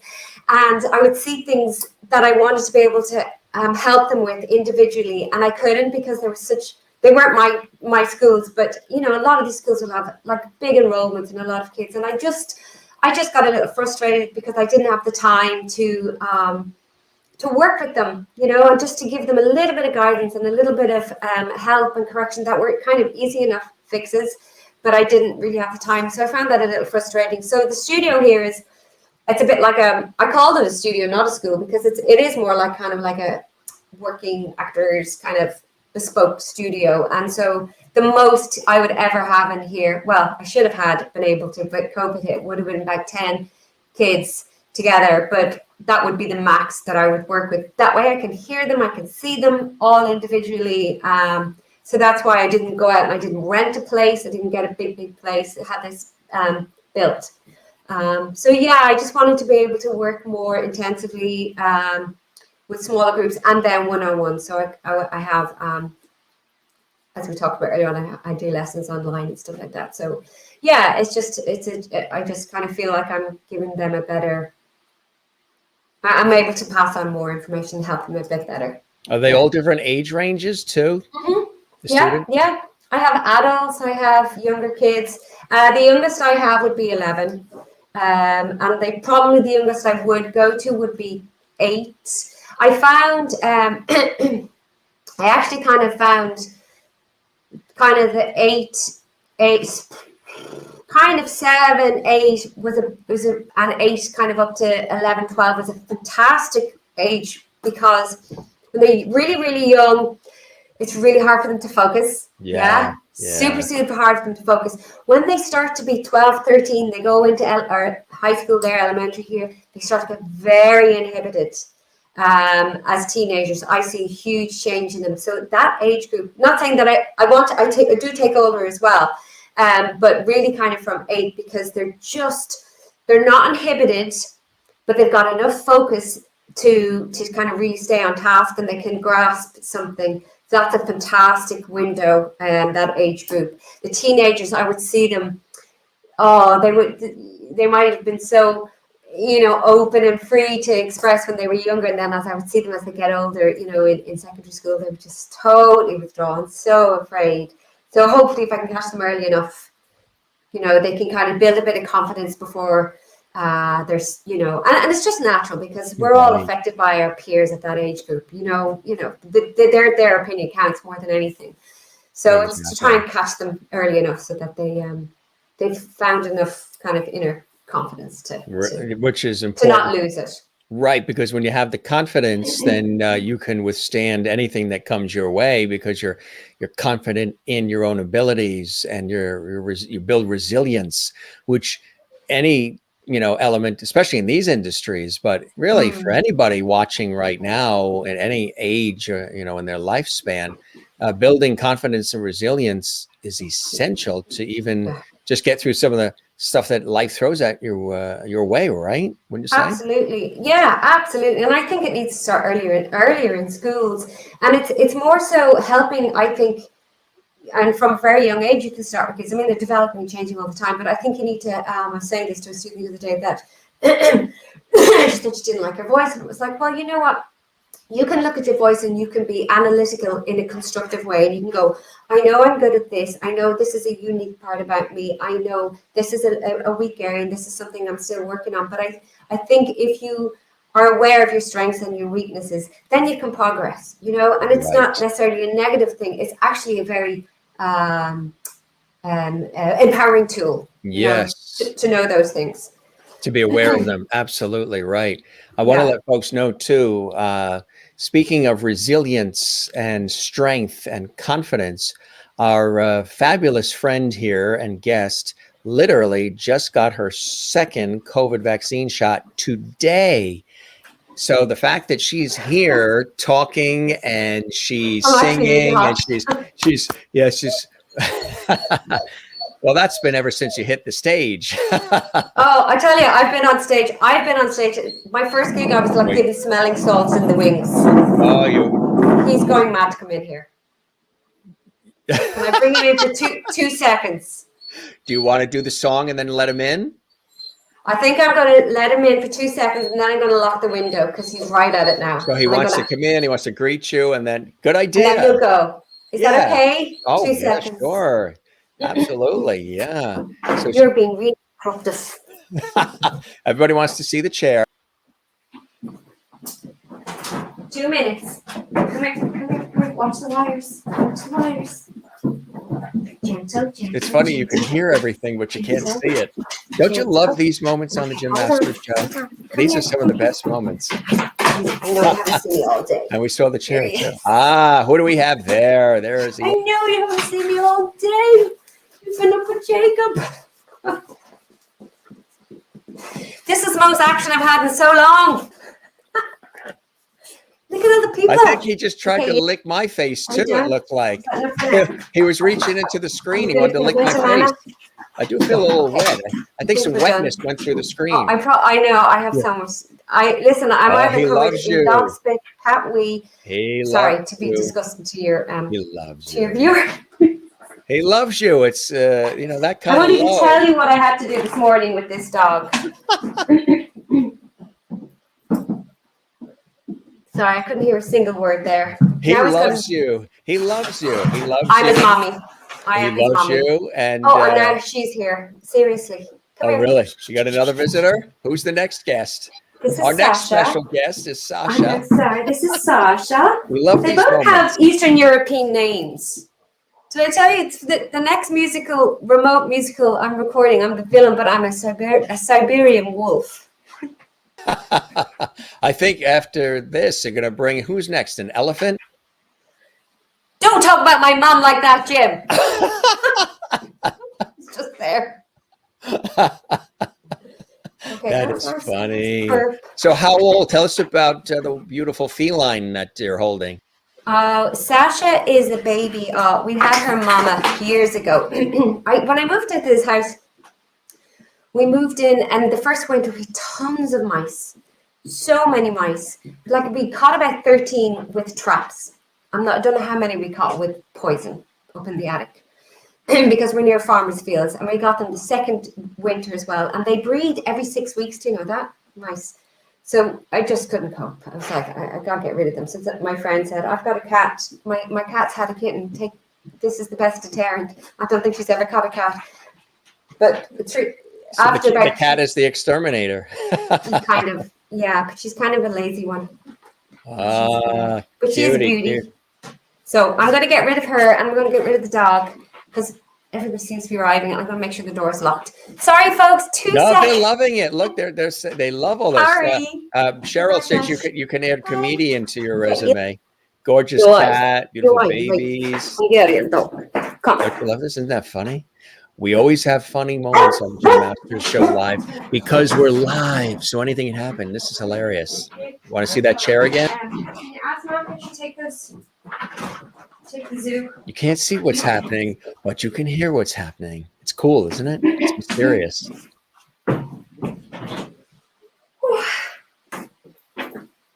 Sorry, I hope you did something entertaining. Oh yeah, we always have it. We always have a good time, and we have this. You are really, the master. we have this very. Hold on, put my ears back in. Yeah, that is funny. I'm back. We have this very uncanny thing where we have seen a lot of our guests' chairs, the chair that they're sitting in, because they've had to get up because a child runs in the room or a dog runs on their lap, jumps on their lap, or their batteries to their earbuds or laptop or phone die. They have to charge it up, or they run to get their Oscar or their book or whatever. And then we see the empty chair, and it's so funny. So we've got this collection of clips where we have all these empty chairs. So I think we're gonna do a show where it's just, can you guess that guest's empty chair? Who sat in that chair? I've got the perfect song. Empty chairs and empty tables where my guests used to sit. I love that. That's perfect. OTT. You got you have a very cool chair that you're sitting in. It looks very plush and comfy. I'll tell you about the chair. Yeah. This is called the Buskbo. Let me show you my lovely wicker chair. This is called the Buskbo. It's from IKEA, Sweden. Yeah, my mother works for IKEA, and this was my present to myself. This was my present to myself for my 50th birthday. Very, very nice. Your mom works Because I have for no IKEA. life, but I have a beautiful chair. Jane is very happy in Sweden because of IKEA being from Sweden. That's funny. Yes, a reality show we're doing here a little bit. That's fun. I love it. That's what's good about live. I think it's awesome. I love moments like these. This is when you have a good time, and everything doesn't have to be so structured all the time. It's cool. Like We just need a few drinks, Jim. That's what, yeah, I know. I just have some hot tea that's now cold tea. I've been nursing that. How about you? Do you want to take a drink of anything? I don't know did you get a swig of water or anything while you're there singing and chatting? And I didn't. I'm going to soldier on. That's just what I'm made of. That's what she's made of. Do not mess with the Irish. Don't mess with this one. So, how did you, where did the cat and the dog go? Did somebody come and walk them away somewhere, or? Oh, I just threw them out. That's because you said you were getting rid of them. I mean, it was like I just threw them over the fence there. It's the neighbor's back garden. Just eating this for a while. Let the neighbors take care of it, right? Yeah. And actually, my brother just turned up. He's out there on the deck. God, Oh, really? I should show you guys our deck. I mean, our deck is amazing. We built it ourselves, myself and my brother. Yeah. Seriously, like DIY job for two amateurs. Not shabby, I'm telling you. I'll send you a picture. Anyway, so he's out there, and Mom's in the kitchen. She's just come home from work from Ikea. And so I literally threw the dog and the cat in there, and I said, take them away. I'm working. Goodbye. Yeah. I'm kind of like you do with kids. Yeah. International. I'm a very important person. Look after my animals. Yeah. Seen but not heard in this case, I guess, right? Yeah. So Caledonia, you want to do that while everything I guess is calm and quiet at the moment, Yes. right? Yes, no promises. This will be remotely what Celtic women fans are used to hear. Oh yeah, absolutely. Sorry. You're great. You're great. This is fun. I am so croaky. You don't want any water? No water or anything? You don't want any water? Nothing? Honestly, I don't think it's going to make much of a difference, Jim. Yeah. You think it's the vaccine starting to kick in? I don't know. It could be. Yeah. I feel Tired? I feel very hot. It's the heat. You feel hot. Yeah. It's hot. You're just hot stuff, Jim. I tell you. No, I'll soldier on. I'm just a bit dehydrated, I think. Okay, here goes. All right. Here she is. She's amazing. Alex Sharpe with vaccine and all. We don't want a long intro. Let's bring it down a bit. Yeah. Right. I hope this works okay. Don't forget to subscribe to our YouTube channel, Jim Masters Tea, everybody. All right, I don't know where it's going to start. And click the notification bell so you never miss any of our content. Here we go. My own backup singers. Wow. Should we do my Celtic woman moves? She's the whole thing. Shoulders, the hips, spotlight, walk down the steps, and wink over there, and wink over there. Ah!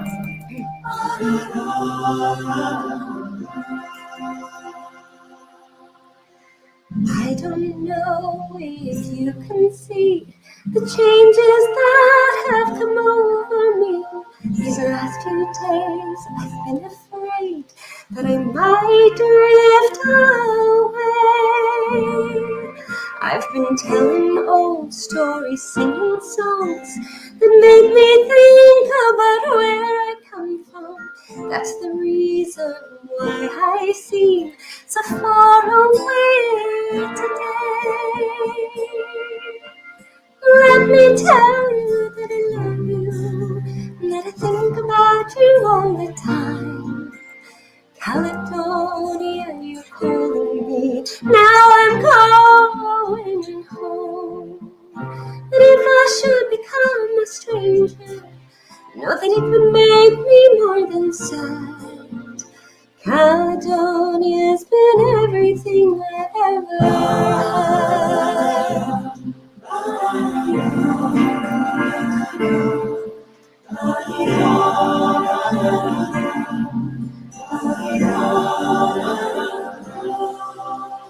No, I have moved and I've kept on moving, proving points that I needed proving, lost the friends that I needed losing, found others on the way. I've kissed the fires and left them crying, stolen dreams, yes, there's no denying. I've traveled hard, sometimes with conscience flying, somewhere with the wind. Let me tell you that I love you, that I think about you all the time. Caledonia, you're calling me, now I'm going home. But if I should become a stranger, know that it would make me more than sad. Caledonia's been everything I've ever had.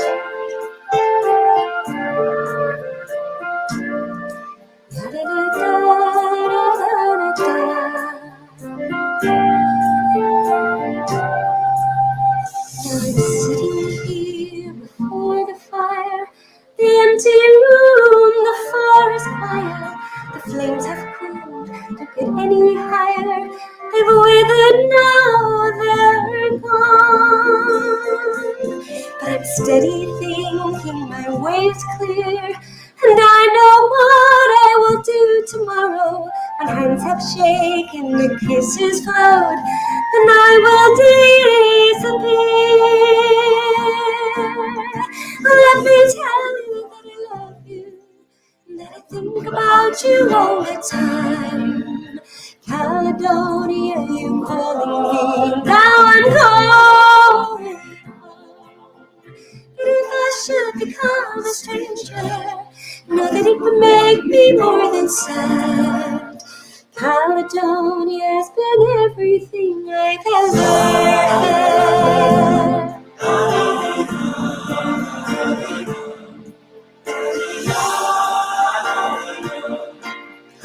Caledonia's been everything I've ever had.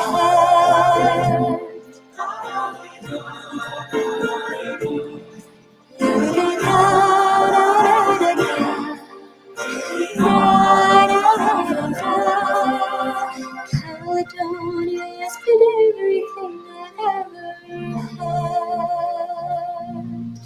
Caledonia's been everything I've ever had.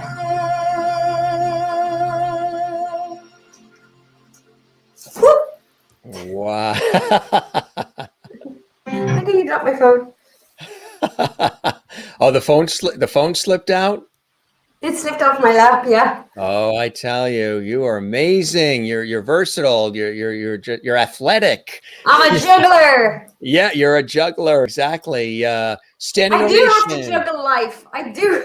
I know how that is. I know what you mean, We right? all do. We all do. We all do. Life is a Yeah. juggle. Standing ovation and wow, lovely. Ah, And, I don't know if it was that lovely, but I appreciate you. Ah, thank you, Jürgen. Absolute unique voice. Can't get enough. Maureen, who is in Arizona, works in the medical field. Absolutely love this song. And Alex, you certainly put a very magical spin on it. Brava. Well, I've never been told that before. Thank you. Thank Oh, you. This is what we call the lovity wave coming at you now from our show. What? The lovity wave. Lovity, lovity, lovity, lovity. You do really. It's got a bit of a Celtic woman kind of Lovity, arms. It's got Orinoco lovity. Lovity, lovity. Feeling the lovity. High five to lovity, right? High five to lovity. The world needs more lovity, doesn't it? Oh, The for world sure. needs more levity. Celestial Harpist says, yay. And Elaine Carroll says, what can I say? Beautiful, just beautiful. Juanita in South Africa, wowee, lovely. When she says wowee, that means she really, really likes it when she adds in wowee. Ah. So expressive, Alex. Great lyric. Brava. Really, really, really good stuff. Probably not my best version, but live and real. Keeping it real here. Keeping it real, folks. Keeping it real. That's beautiful, Alex. Oh, thank you, Emer. Emer Dunsinger, welcome to our show. It's nice to have you here. Anybody that's new? That's a strong Irish name. Really? Anybody that's new to the show, thanks for joining us. Hope you'll join us again. We do this 7 days a week live, just about. Wow, I signed up for that. You're insane. You're a glutton for punishment. Where are you from? Where's your family from? Originally, well, my father's side, Masters is English, Yorkshire. Right. Oh, nice. Yeah, Yorkshire. And then my father's Yorkshire. I love pudding. And now I know why I love pudding, Yorkshire pudding. Oh, yeah. Love Yorkshire pudding. So the Masters, my father's side hailed from England. And then they settled in New York. And then my father's mother's side, they all came over from Ireland. So my Irish side is my father's mother's side is the Irish side. And what's their name, Jim? What was their surname? Rockford. Rockford. Yeah, isn't that a great name? Do you remember the Rockford Files? Yes.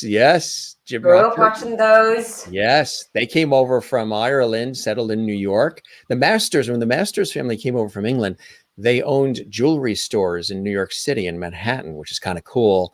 And then then my father's mother's side, they all came over, and some of them actually spoke Gaelic. They settled in New York City and branched out from there. And then my mother's side, English, Swedish, and French. And my mother's, I've said it several times on the show, my mother's the youngest of 16 kids. She's the youngest of 16. That wasn't Could you uncommon here. imagine? Yeah, Yeah. 16. So the youngest of 16, and there's only 20 years difference between the oldest and the youngest. Only 20 years difference, 16 kids. So Imagine spending that much time bless my pregnant. grandmother. Wow, that's impressive. But I tell you something though. Well, they didn't I have mean, they didn't have Netflix back then and all that. You know? they clearly didn't have something else either. Well, come here, listen. How come you look so Mediterranean? Me?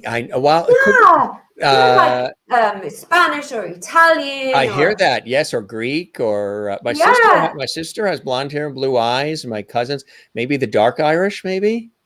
Well, you know what? When you say that, my mom's family. So my granddad was like that. My granddad looked Italian actually, on my mom's side, and my mom's blonde hair, blue eyes, and she had two sisters that were jet black, brown eyes, and then another sister who was hazel eyes and very fair skinned. Yeah, my cousins, my father, the hazel eyes and sort of the light brown skin, light brown hair. And, but I have cousins that have the dark hair, dark eyes, cousins that have freckles and red hair. My sister has blonde hair and blue eyes. Isn't it amazing? Yeah. It really is amazing. But yeah, I get that sort of the Mediterranean sometimes, especially with this on, you know, then that just adds to it. It makes it even more. Now more. listen, do you have any red in that beard? There is, yes, there is some red. Yes, it gets lighter, it gets redder. Sometimes it gets a little blonder. And I haven't cut my hair since the pandemic started. Oh, wow. It goes down to here. It literally goes down to here now. That's kind of cool. Wow. I've just been letting it, you know, grow. Hey, is it curly? Is it curly? You know, it's getting sort of wavy a little bit. It's starting, yeah, it's usually with straight and full hair, but it's getting, it started initially, we talked about it on the show, but it started initially as just everything was closed, you know, all the salons, everything was closed, so you couldn't go anywhere. And then month after the month, I'm like, wow, you know, I've always wanted to grow it as long as I could just to see if I can get away with that. Because, you know, with some of the things I do in TV and everything, you can't necessarily have it that way. So I said, what the heck, let me do it. And then as each month went on, then it started to become like a challenge. Could be a guy thing, probably. I said, oh, okay, now I've got to make a year. I've got to see if I can make it the whole year with that length. And now it's actually past the year. So it's about to here now. I like it. It suits you. It's kind of cool. Yeah, when I take it out and it sort of folds down. And so, you know, I've learned little tricks. They laugh, some of the viewers or celebrities left because I said around December, I was doing a TV news segment and couldn't have the hair like that or even this back here. So I had to come up with something in the studio. So I wore a turtleneck, I had a sport coat with a turtleneck, and I pushed it all into the back of the turtleneck and pulled the turtleneck up, and you never saw it. It looked like it was cut and fresh. And the tricks, you know, the tricks. Now I know what you guys go through with the longer hair and how. You know. So you let yours grow. I cut mine, and my son was the same as you. He let his grow really long too, and then he's just like, I'm done. A lot of people, they did. A lot of people let it grow over the pandemic time, you know, because things were closed, but also they wanted to see how long they can do it. And it's kind of cool. And I have a couple of friends, they got it cut. And I'm probably at that point where it's going to be cut. Greetings, Alex, from Steve Young. Steve is my friend who put me. Okay. So that's another person that's been kind of brought into my life through music as well. And we've done a couple of concerts together, a lot of concerts actually in Utah together. Hi, Steve. Hey, Steve. Welcome to the show, everybody. Yeah, great to see you both and to hear you. Good to see you, Steve. Welcome to the Gym Master. Steve was instrumental on getting me onto the Mormon Tabernacle music and the spoken word when I performed with the choir. Yeah. Really? Oh, that's fantastic. That's great. Yeah. That is fantastic. Yes, it's sounding great today too. And Steve, if you joined us late, I mean, she got her second COVID vaccine, so she's nailing it. She's really knocking it out of the park under these conditions. You know, it's just like she wants to turn on a fan right now and just have it blow on her face. Yeah. Is it cold there now? No, it's not. It's what is it here? But they did say that I'll probably get a bit of a temperature tonight. You might, yeah. It might a little bit. So you'll have to rest, and we'll have you. I can deal with that. I don't know what it is here at the moment. Yeah, it's sort of like it puts in like a little bit of a. It depends. Everybody has their different reactions to it. I think they've said overall, I think women have had a little bit more of a reaction than men, or at least I know in this country, in the United States, a little bit more. It's a little fatigued, a little sleepy, but you know, it was a good thing. We're double vaxxed. The family is now finally, you know, after 14 months of not being able to see anybody, we're able to see family and relatives we haven't been able to see in a long time. And there's been major like milestone birthdays and Mother's Day and Christmas and all these things that have happened. And people, you know, we have some older relatives too, who like, they've missed everybody. We've missed them. So this summer, we're doing a lot of day trips and we're going to Florida in August to visit family. And, you know, that'll be a lot of fun because everybody's vaccinated now and we're good, you know, and we did everything we had to do, which is important. So it's been, how have you been through it all? How have you been staying, you know, creative and sane through it all? Well, what I was saying to you earlier on was that this was built to kind of teach, really. Yeah. But then, of course, couldn't have anybody in here with lockdown. And then when it did ease up a bit, I probably could have one-on-one in here, but because my mom hadn't been vaccinated yet, then, and she's 73, and so she would be quite vulnerable, and she does have asthma. So I ended up doing virtual house concerts online. And they started at Christmas time because I knew a lot of family, a lot of friends of mine who weren't able to get home for Christmas. Yeah. And like I was saying earlier on, the pantomime is a big tradition, and a lot of families would kind of budget to go and do an event together. So I was able to kind of bring quite a few families together. They could, because I did them on Zoom, so they were all able to kind of be there live.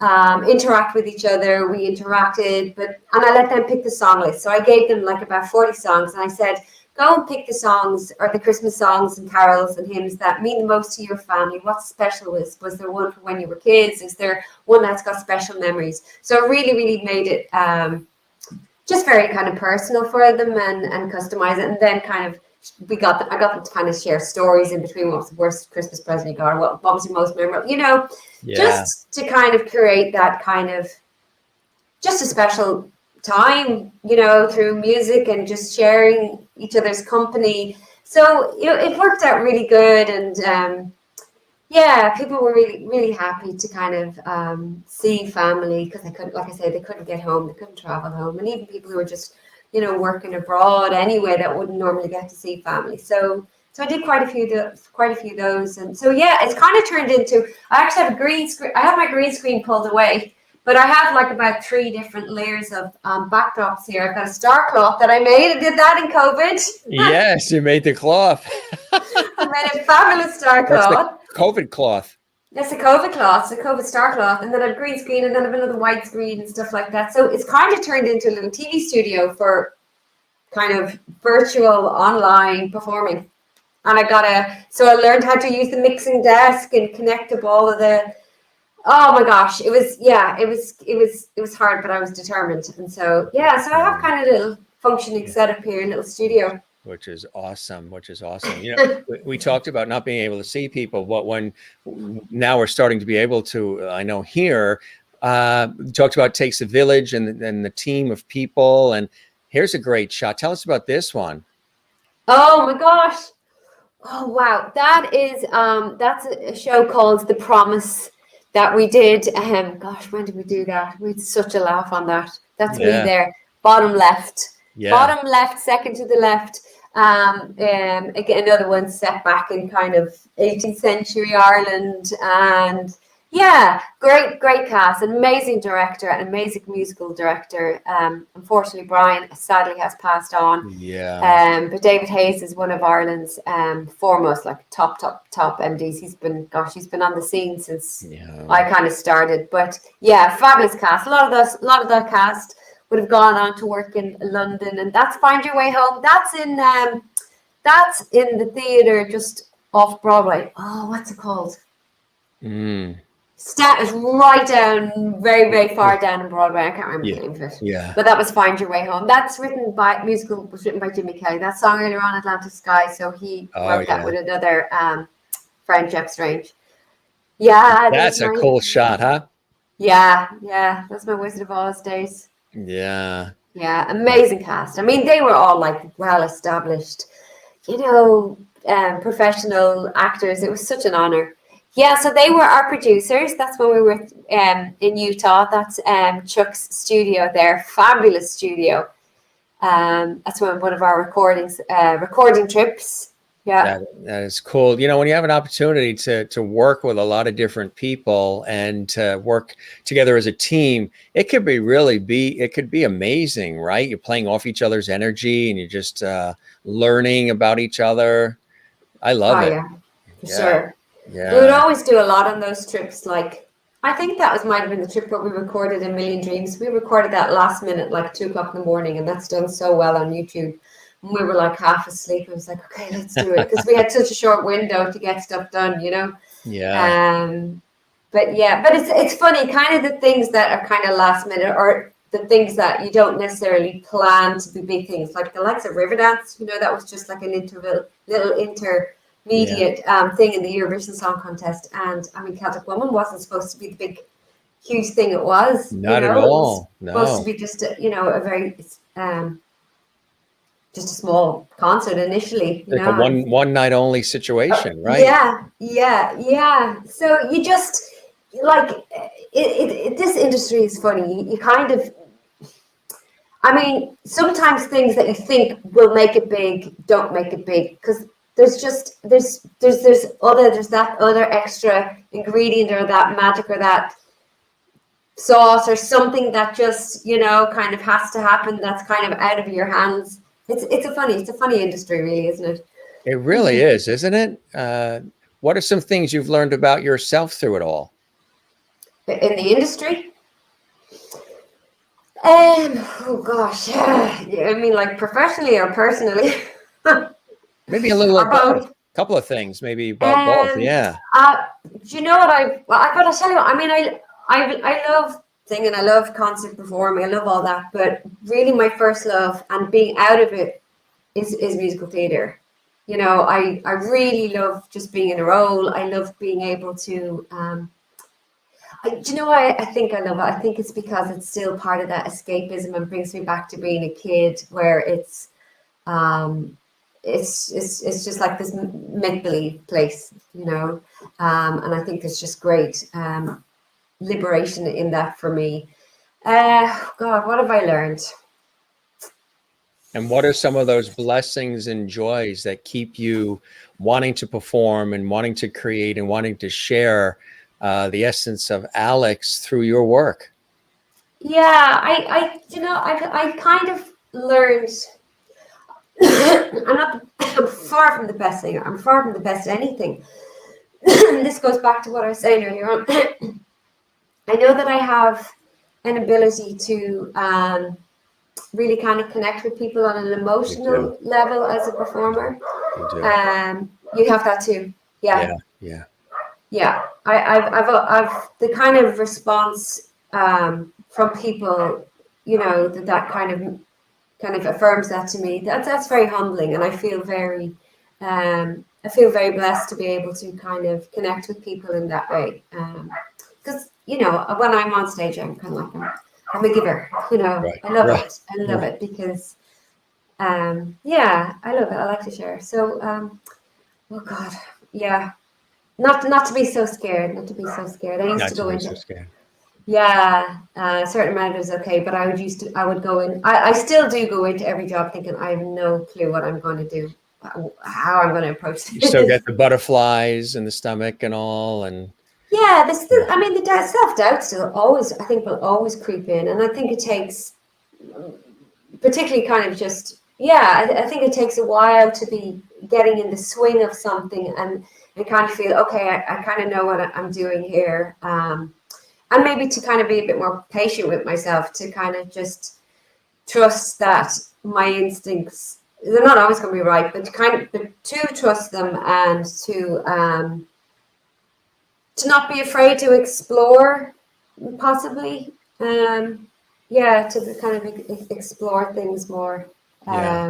Yeah. certain elements of yourself too. Explore certain elements of Alex along the way, which is kind of cool, right? Yeah. Well, you couldn't do this job without investing so much of Jim in it. Right, You right, know, it's right. like you're part of the parcel. You're the Exactly. parcel. You know.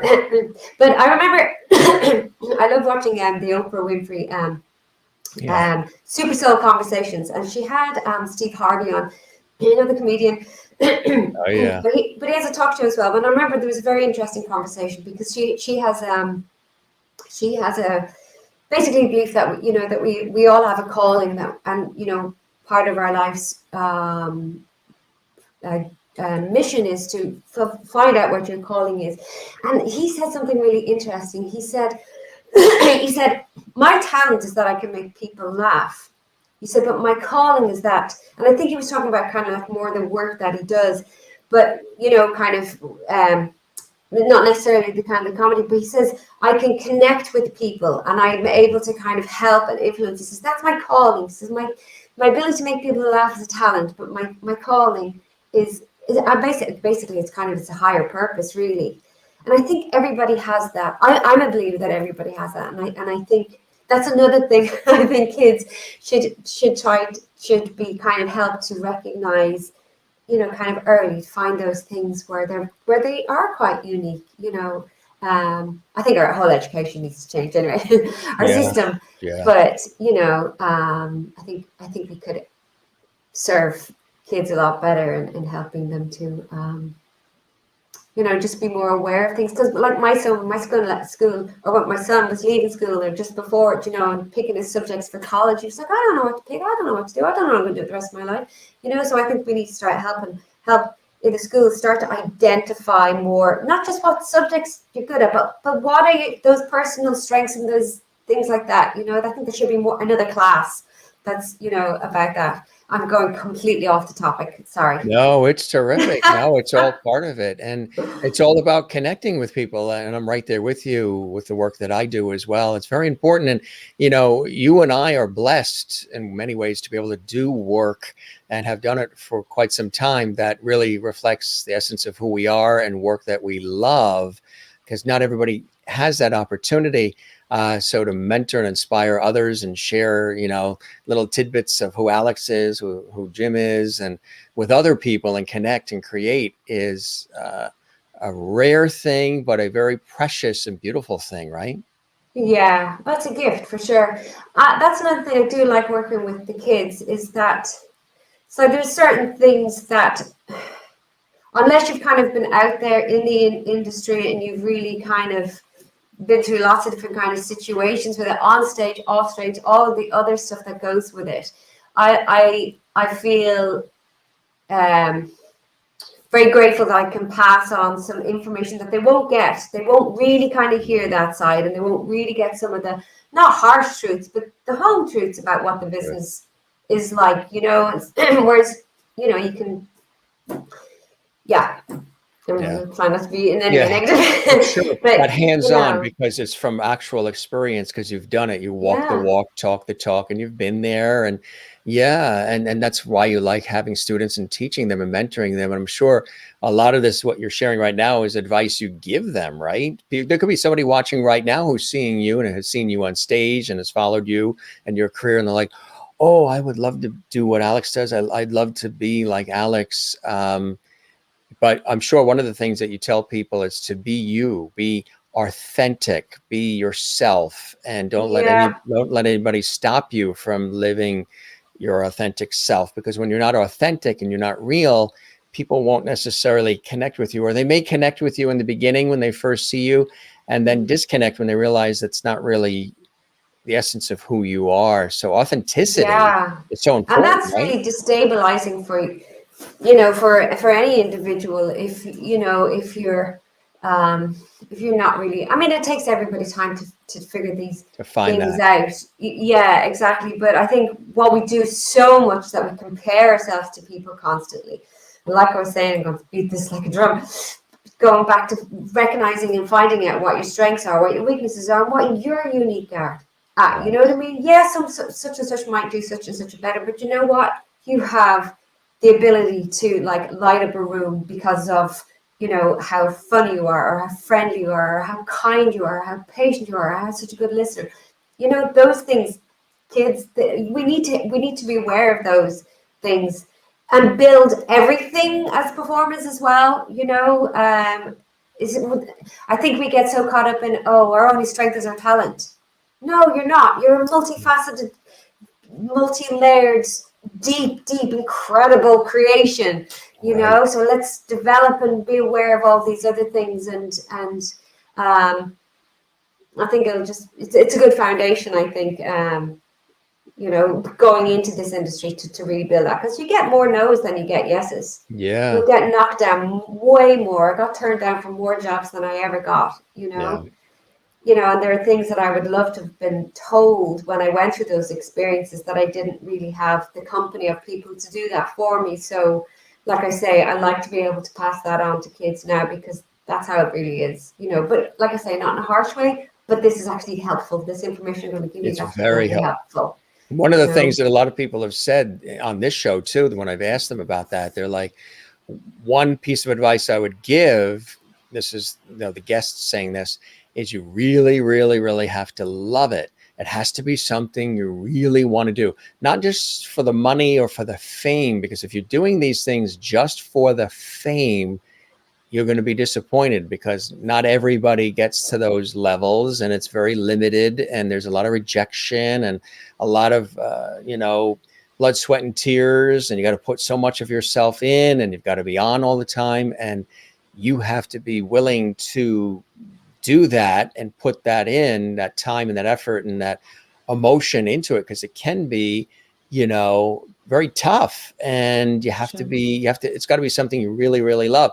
Some of them have said, if you love it, but you love something else much more, do this for fun and do that other thing that you really, really, really love even more. And that's so true, isn't it? Yeah, for sure. I was thinking as you were sharing that about the fame, if that's your only goal, then you're going to miss the whole journey. You know, you're going to miss all the lessons on the way and all of that, those rich experiences that you get along the way. And so if you don't get the fame, and that's what your ultimate goal is, then you're not going to be happy in the industry, because if you don't get fame, then you're not going to be happy along the way. So you do have to really have a genuine love for it. That last point you said, what was the last one you said?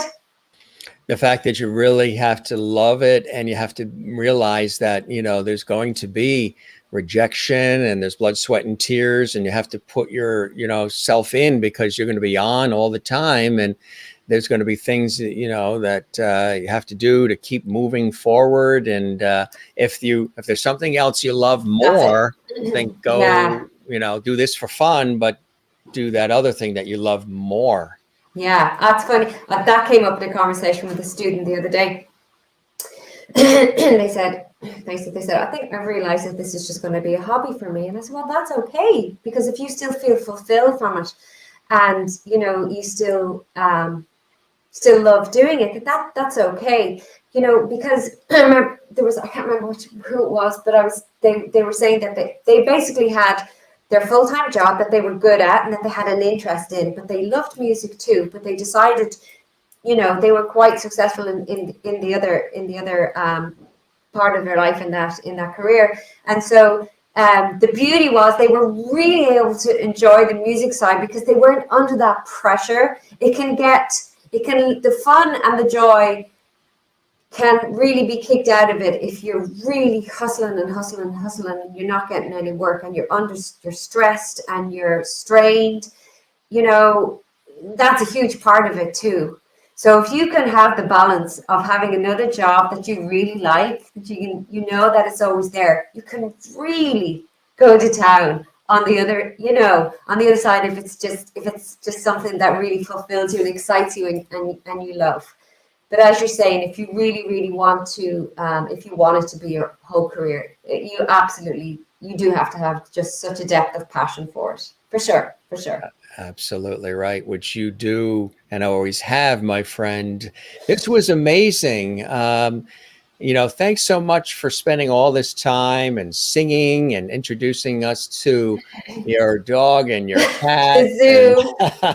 And we shared some great music, some great Irish crack, and talking about, great memories and future plans. And again, this here, I go back to this, the first time that we met.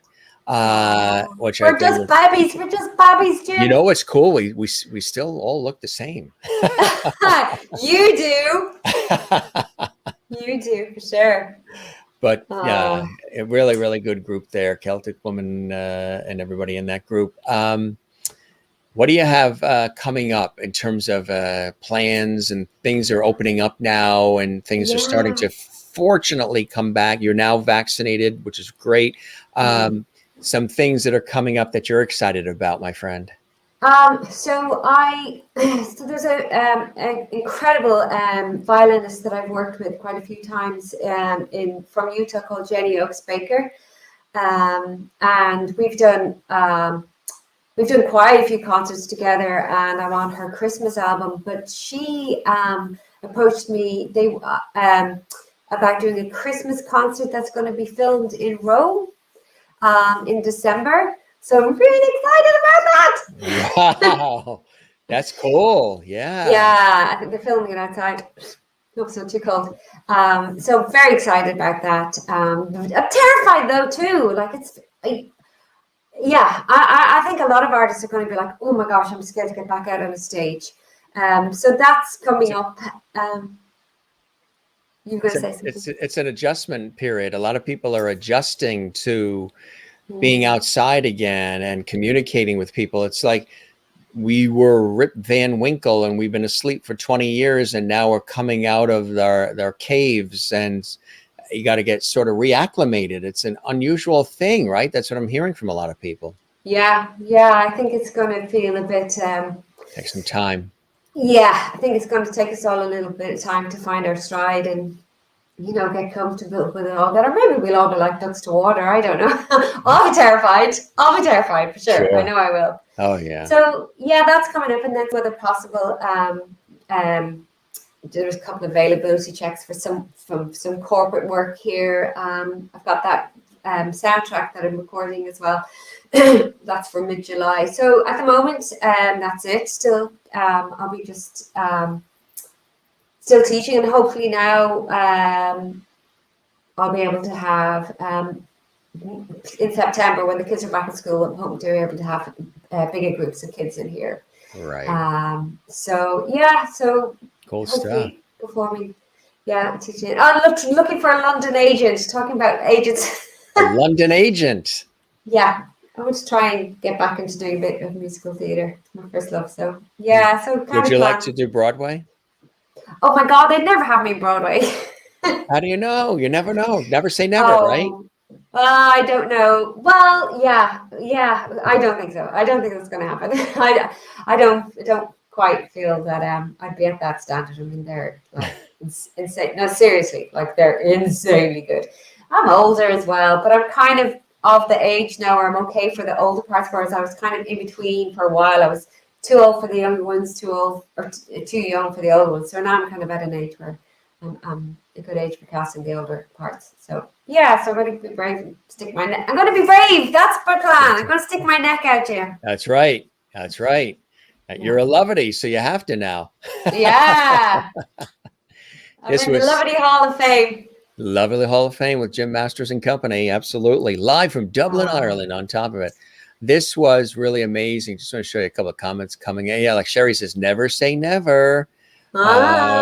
And Joe's here. He says, I'm new to this. Welcome, Joe. You're new to the Jim Master Show Live. Good to have you with us. Hi, Joe. What a treat it's been. Thank you both. My pleasure, Joe. And I hope you'll join us again right here on our YouTube channel, Jim Masters TV, with our entertainment lifestyle talk show series. Jim has the most incredible guests on. I look back and I'm like, oh my gosh, yeah, that person. So yeah, you need to binge watch, Joe. I appreciate that. And subscribe to our YouTube channel, Jim Masters TV, Joe. We would love that. Quasi Tom says, your standard is better than you think, Alex. Any producer that doesn't think you're enough is missing out because you're brilliant. Never enough. Lovely. God. I discovered you in Songs from the Heart. Really nice. And I love that. The hair. Jane doesn't want me to cut my hair. It's amazing. Thank you, Alex, for the gift Thank of you, Kayla. I remember seeing you perform with Celtic Woman at SNHU Arena 2009, 2010. I also remember seeing you perform with Celtic Woman again at the Hanover Theatre 2015. Thank you for supporting us, Neve. Thank you so much for having Alex. Oh, my pleasure as well. We had chatted about this. And I said, hey, Alex, you want to pop on? She said, absolutely. You just let me know the date, which we booked like over a month ago. And here she is. Thank you, Jim and Alex. Elaine, our pleasure. Thank you, Elaine. This was a wonderful conversation. Thank you, Alex, for spending time with us and sharing your beautiful music. Nice. Good stuff. Good stuff. Thanks for joining us today.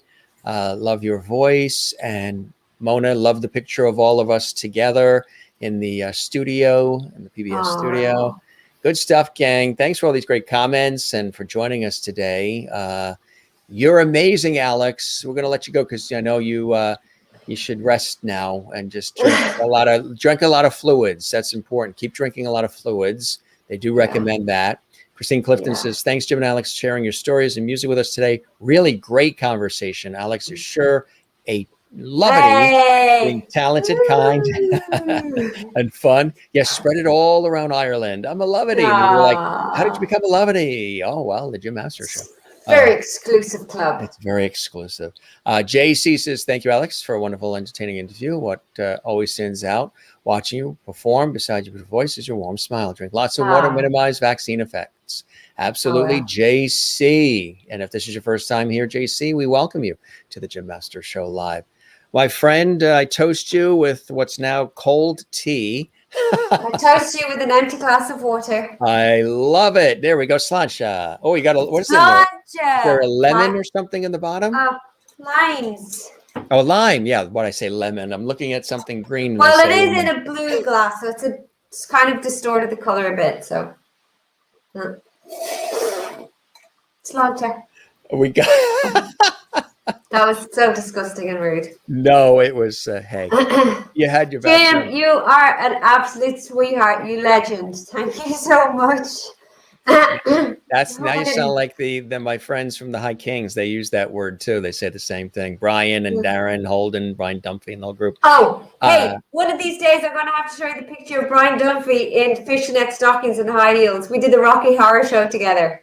Oh, I'd have to see that. Yes, the stories I could tell you. No, he was a guest a couple of months ago, as was Darren Holden and all the guys from the High Kings too. They're amazing. I'm a huge fan. Good guys. Incredible. Yeah, incredible talent. Again, we stayed together too after I interviewed them on television here, and then they had me MC some of their concerts here too, which was a blessing. Did you, Jim? Oh, yeah, that's so cool. Really awesome. Somebody else that's joining me, sort of my sidekick, Mr. The comedian George Burns was in the house. Oh yeah, and he sends his love. Him. Yeah, with his cigar, and he sends his love. Yeah, thank you, my love. Yeah, exactly. Good night, Gracie. Right. You take care. This was really amazing, and my friend, I hope that the show met whatever expectations you had, and you enjoyed the time with me as much as I definitely have with you. Thank you. I'm sorry. I hope I didn't bore anybody too much. Not at all. It was great considering, the vaccines and everything. And I hope you had a good time and you enjoyed yourself. Sure did. We're going to keep the porch light on. I had a lovely time. You had a lovely time. I love that. Lovely time. We'll keep the porch light on for you. You're welcome back anytime. Hope to get there back sooner than rather than later. Yes, lots of love to everybody. I hope we, when you're here back in the States, or if I'm on a trip, I was supposed to be in Ireland last year, actually on a TV shoot, but the plane stopped going. But now, hopefully, I'll be over there soon. Is it rescheduled? Are you coming back? Yeah, they're putting it together now, which would be really, really terrific. Great! You better let me know. Yes, I will. We will get together and we'll break bread. I would look forward to that, Alex. Really, you're a delight. You're really a special person, and I love the humor, and you roll with it, and that's what I love. You just roll. You got it, right? You just roll with it. Whatever happens, the dog jumps on your lap. You just go with it, and you're. That's life, eh? and you love life and you're having a good time. And that's what it's all about. And inspiring other people along the way. That's what life's all about. And if this year of craziness that we had with all this stuff going on, pandemics and everything else, if we didn't realize the simple things in life, the simple joys are what matter most, then we certainly haven't learned the lessons of this pandemic. Really is those simple joys, right? Absolutely. Well said. Well said. Well, you be well, my friend. You take care. Drink lots of fluids. I will. And we'll have you back again. And let's stay in touch, okay? Spread the word about the show, and we'll continue spreading the word about wonderful Alex. Oh, thank you, Jim. Bye, everybody. Lots of love. Even though you had the vaccines, you were very sharp today. Way! All right. You take care. Rest up. Be well. Drink fluids. And we love you, Alex. You take care. Okay. Right? Cheerio. Bye. Cheers. Take care, everyone. Lots of love, Jim. Thank you so much. Bye-bye. Bye-bye. Alex Sharpe, live from Dublin, Ireland. Wasn't she amazing? And she just had her vaccines. And literally the second one was today. And we were talking about that before live on the air. So we didn't want to keep her too long. A lot of stuff we wanted to talk about. We wanted to catch up. She had a couple of songs that she had put aside for us. And we, of course, played that quick video there, too. Really amazing full circle conversations we have on this show, right? We don't just play a song, talk about a book and 3 questions. We really get into some really cool conversations here. And oftentimes you get a chance to learn a little bit more about me, about our guest, about yourself, as we're all sort of mingling together during the course of our live show, the Jim Masters Show Live Entertainment Lifestyle Talk Show Series. And in this case, you might have learned a little bit more about my good friend and special guest, Alex Sharpe, Irish soprano and wonderful actress and former member of Celtic Woman, joining us here. And she shared a lot of great stories and opened up about a lot of, her incredible background. And again, there we are when we met for the first time with all of Celtic Woman, sort of the originals there when you think about it. Mairead and Lisa, Mairead Nesbitt, Lisa Kelly, myself, Chloe Agnew, Alex Sharpe, Lynn Hillary. All of them have been guests here on the Jim Masters Show Live. If you missed any of the episodes we've done with Mairead was actually on the show twice. Lisa Kelly was just on a couple weeks ago. Chloe was on. Lynn was also on. And we're all friends. We've stayed together. You can see that. Some more shots and great photos along the way that we talked about here on the Jim Masters Show Live. Really cool conversation today. And nice afternoon here on the show. And of course, the years with Celtic Woman, as we were talking about, quite amazing. And of course, Caledonia, we were talking about, and there she is with Mairead. Really cool story there with her brother in Arizona. But of course, they were in Ireland. Great story about the chimney behind them too, right? And they'd leave the note and it would be whisked up the chimney for Santa Claus with Eli. And that was just a couple weeks ago. Another cool shot. Some more just zipping through here. We showed these earlier, but sometimes we like to do just a little bit of a recap here. And you can see this entire episode once again. There she is Dorothy. You can see this episode once again on our YouTube channel, Jim Masters TV. Over 400 episodes, actually, of our series you can see again. And I love that shot. That's recent, too, and so is that. Wonderful Alex Sharpe here on the Jim Masters Show Live. She's lots of fun. She's real. She's authentic. She's super talented. And we love her here on the Jim Masters Show Live. And I know you guys do as well. Really, really cool stuff. So thanks for joining us, gang. You're the best. And don't forget, a couple of things we always tell our audience. And if this is the first time, welcome to our show, gang. We'd love it if you subscribe to the YouTube channel, Jim Masters TV. That's where we archive all of these episodes of our Entertainment Lifestyle Talk Show series. Click the notification bell so you never miss any of our episodes and our surprise pop-up shows. And spread the word. Share the levity. Tell everybody about the Jim Masters Show Live Entertainment Lifestyle Talk Show series. We would love that. Don't forget to smile, everybody, and don't forget to share the levity. We talk about that all the time. Again, levity was just something that popped up out of my mouth in the summertime, and we stuck with it. It's been cool. Find your Zen place, too. Mine is with family and friends, as well as cycling and tennis and music and writing. gardening, all of it, sports, and the ocean, swimming, surfing, boogie boarding. And we live along the ocean here, and I grew up near the ocean. I love the ocean. It's really, really cool. Swim, surf, boogie board, sail it, walk it, and my work in television, radio, film, and stage, on the air, on camera, and behind the scenes throughout the years. Another Zen place as well.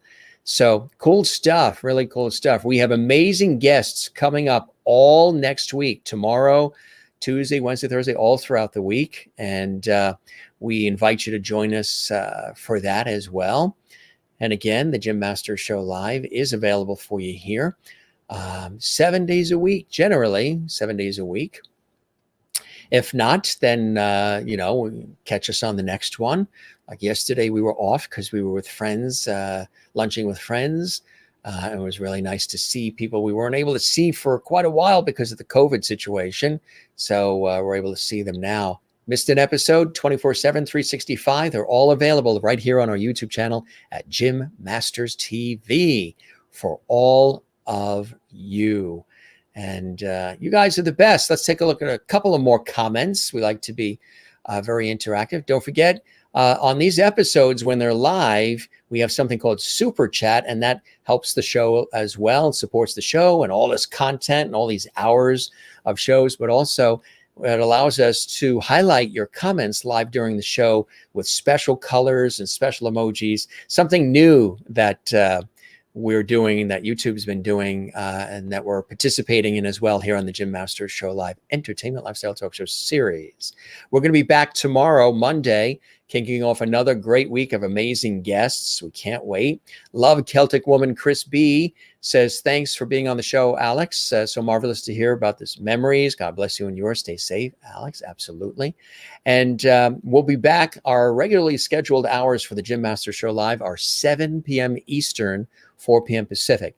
So we will be back at that time tomorrow, which is Monday. If you're watching this later in the archives, then none of the live timing matters because you can watch this at any time when it's recorded. You really have a great talented guest tonight. Jim, how can it be that so many talented artists are coming from Ireland? Yes, they're all friends too. And I've known them for years, having interviewed them here on American television. We've all stayed in contact. But we do variety here. As you know, we've had amazing guests this past week too. Marion Ross from Happy Days and so many others. Did you see the episode with the Pointer Sisters, legendary Pointer Sisters? Melissa Manchester. Good day and good night, Jim, everyone. Another talented guest. Great show. Till next time. Thank you, Christine. Bye, everyone. You as well. And Sherry Larson says, thank you, Jim, for another wonderful afternoon. My pleasure. We did it early at an unusual time. We usually do our show again at 7 Eastern and 4 p.m. Pacific. We did it early today here at 2 p.m. We started because she is in Ireland, where when it was 2 p.m. Eastern for us here on the East Coast of the United States and 11 a.m. Pacific for the folks on the West Coast, it was already 7 o'clock at night for Alex in Ireland. So we didn't want to do it too late. So that's why we did an afternoon show here. So her family and friends and followers in Ireland and the UK and Europe can follow us. Great show, Jim. Alex was lovely. Good night, everyone. You, Juanita, in South Africa as well. And I agree, Mona, Jim, looking great in blue. Thank you very much. I appreciate that. You guys are terrific.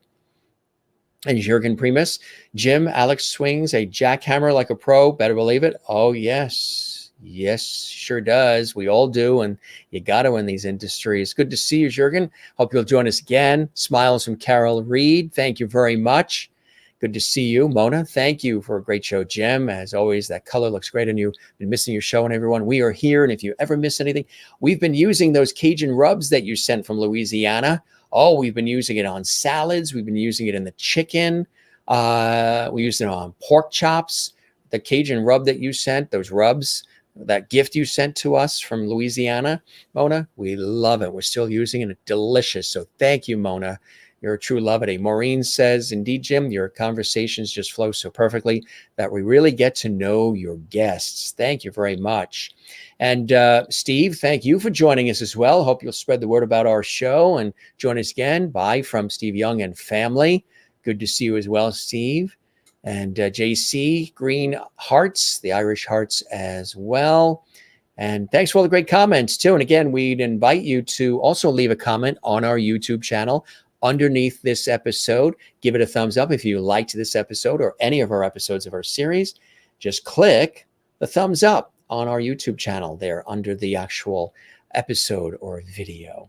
And have a great rest of your day, evening, everyone. Sending good vibes to all for a wonderful week ahead. Big lovely hugs. We'll be back tomorrow. We've got another amazing guest tomorrow as well. Have to get my cousin to send you some more. So glad you're enjoying them. They are delicious. And that was a very generous gift, Mona. We love them. We've been using those rubs and those spices for just about everything. And the coffee, delicious. Gang, you're the best. Thanks for joining us on this episode of the Jim Masters Show Live, Entertainment Lifestyle Talk Show series. We toast you with cold tea. We're going to have to heat this up. And we're going to go out to the coast and get some more air. It's absolutely beautiful. Let's take a look. It's at the time of this show, which we're doing live. But again, 6 months from now, if you're watching this, it won't matter. But right now, it's 82 degrees here, sunny, warm, really hardly any humidity. And there's a light coastal breeze. We are blessed right now here in the Northeastern United States this day. Just want to let you know that SpongeBob SquarePants, Ethan Slater, is going to be joining us on the Jim Masters Show Live. He's coming in on July 11th.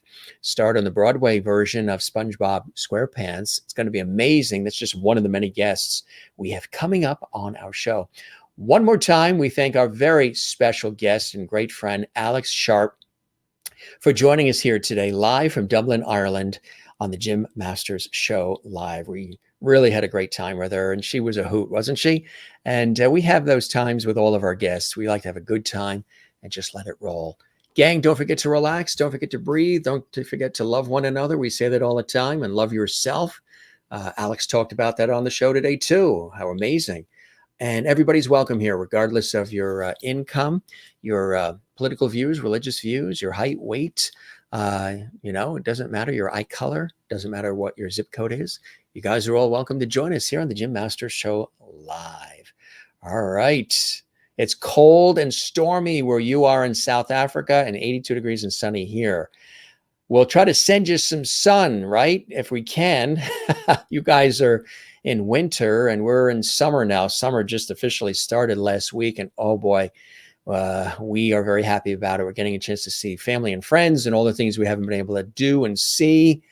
And it's truly a blessing. You guys are a blessing too. We love you all. Thanks for joining us on this episode of the Jim Masters Show Live, Entertainment Lifestyle Talk Show series. If this is your first time checking us out, come back. We'll leave the porch light on for you. We welcome you. Spread the word.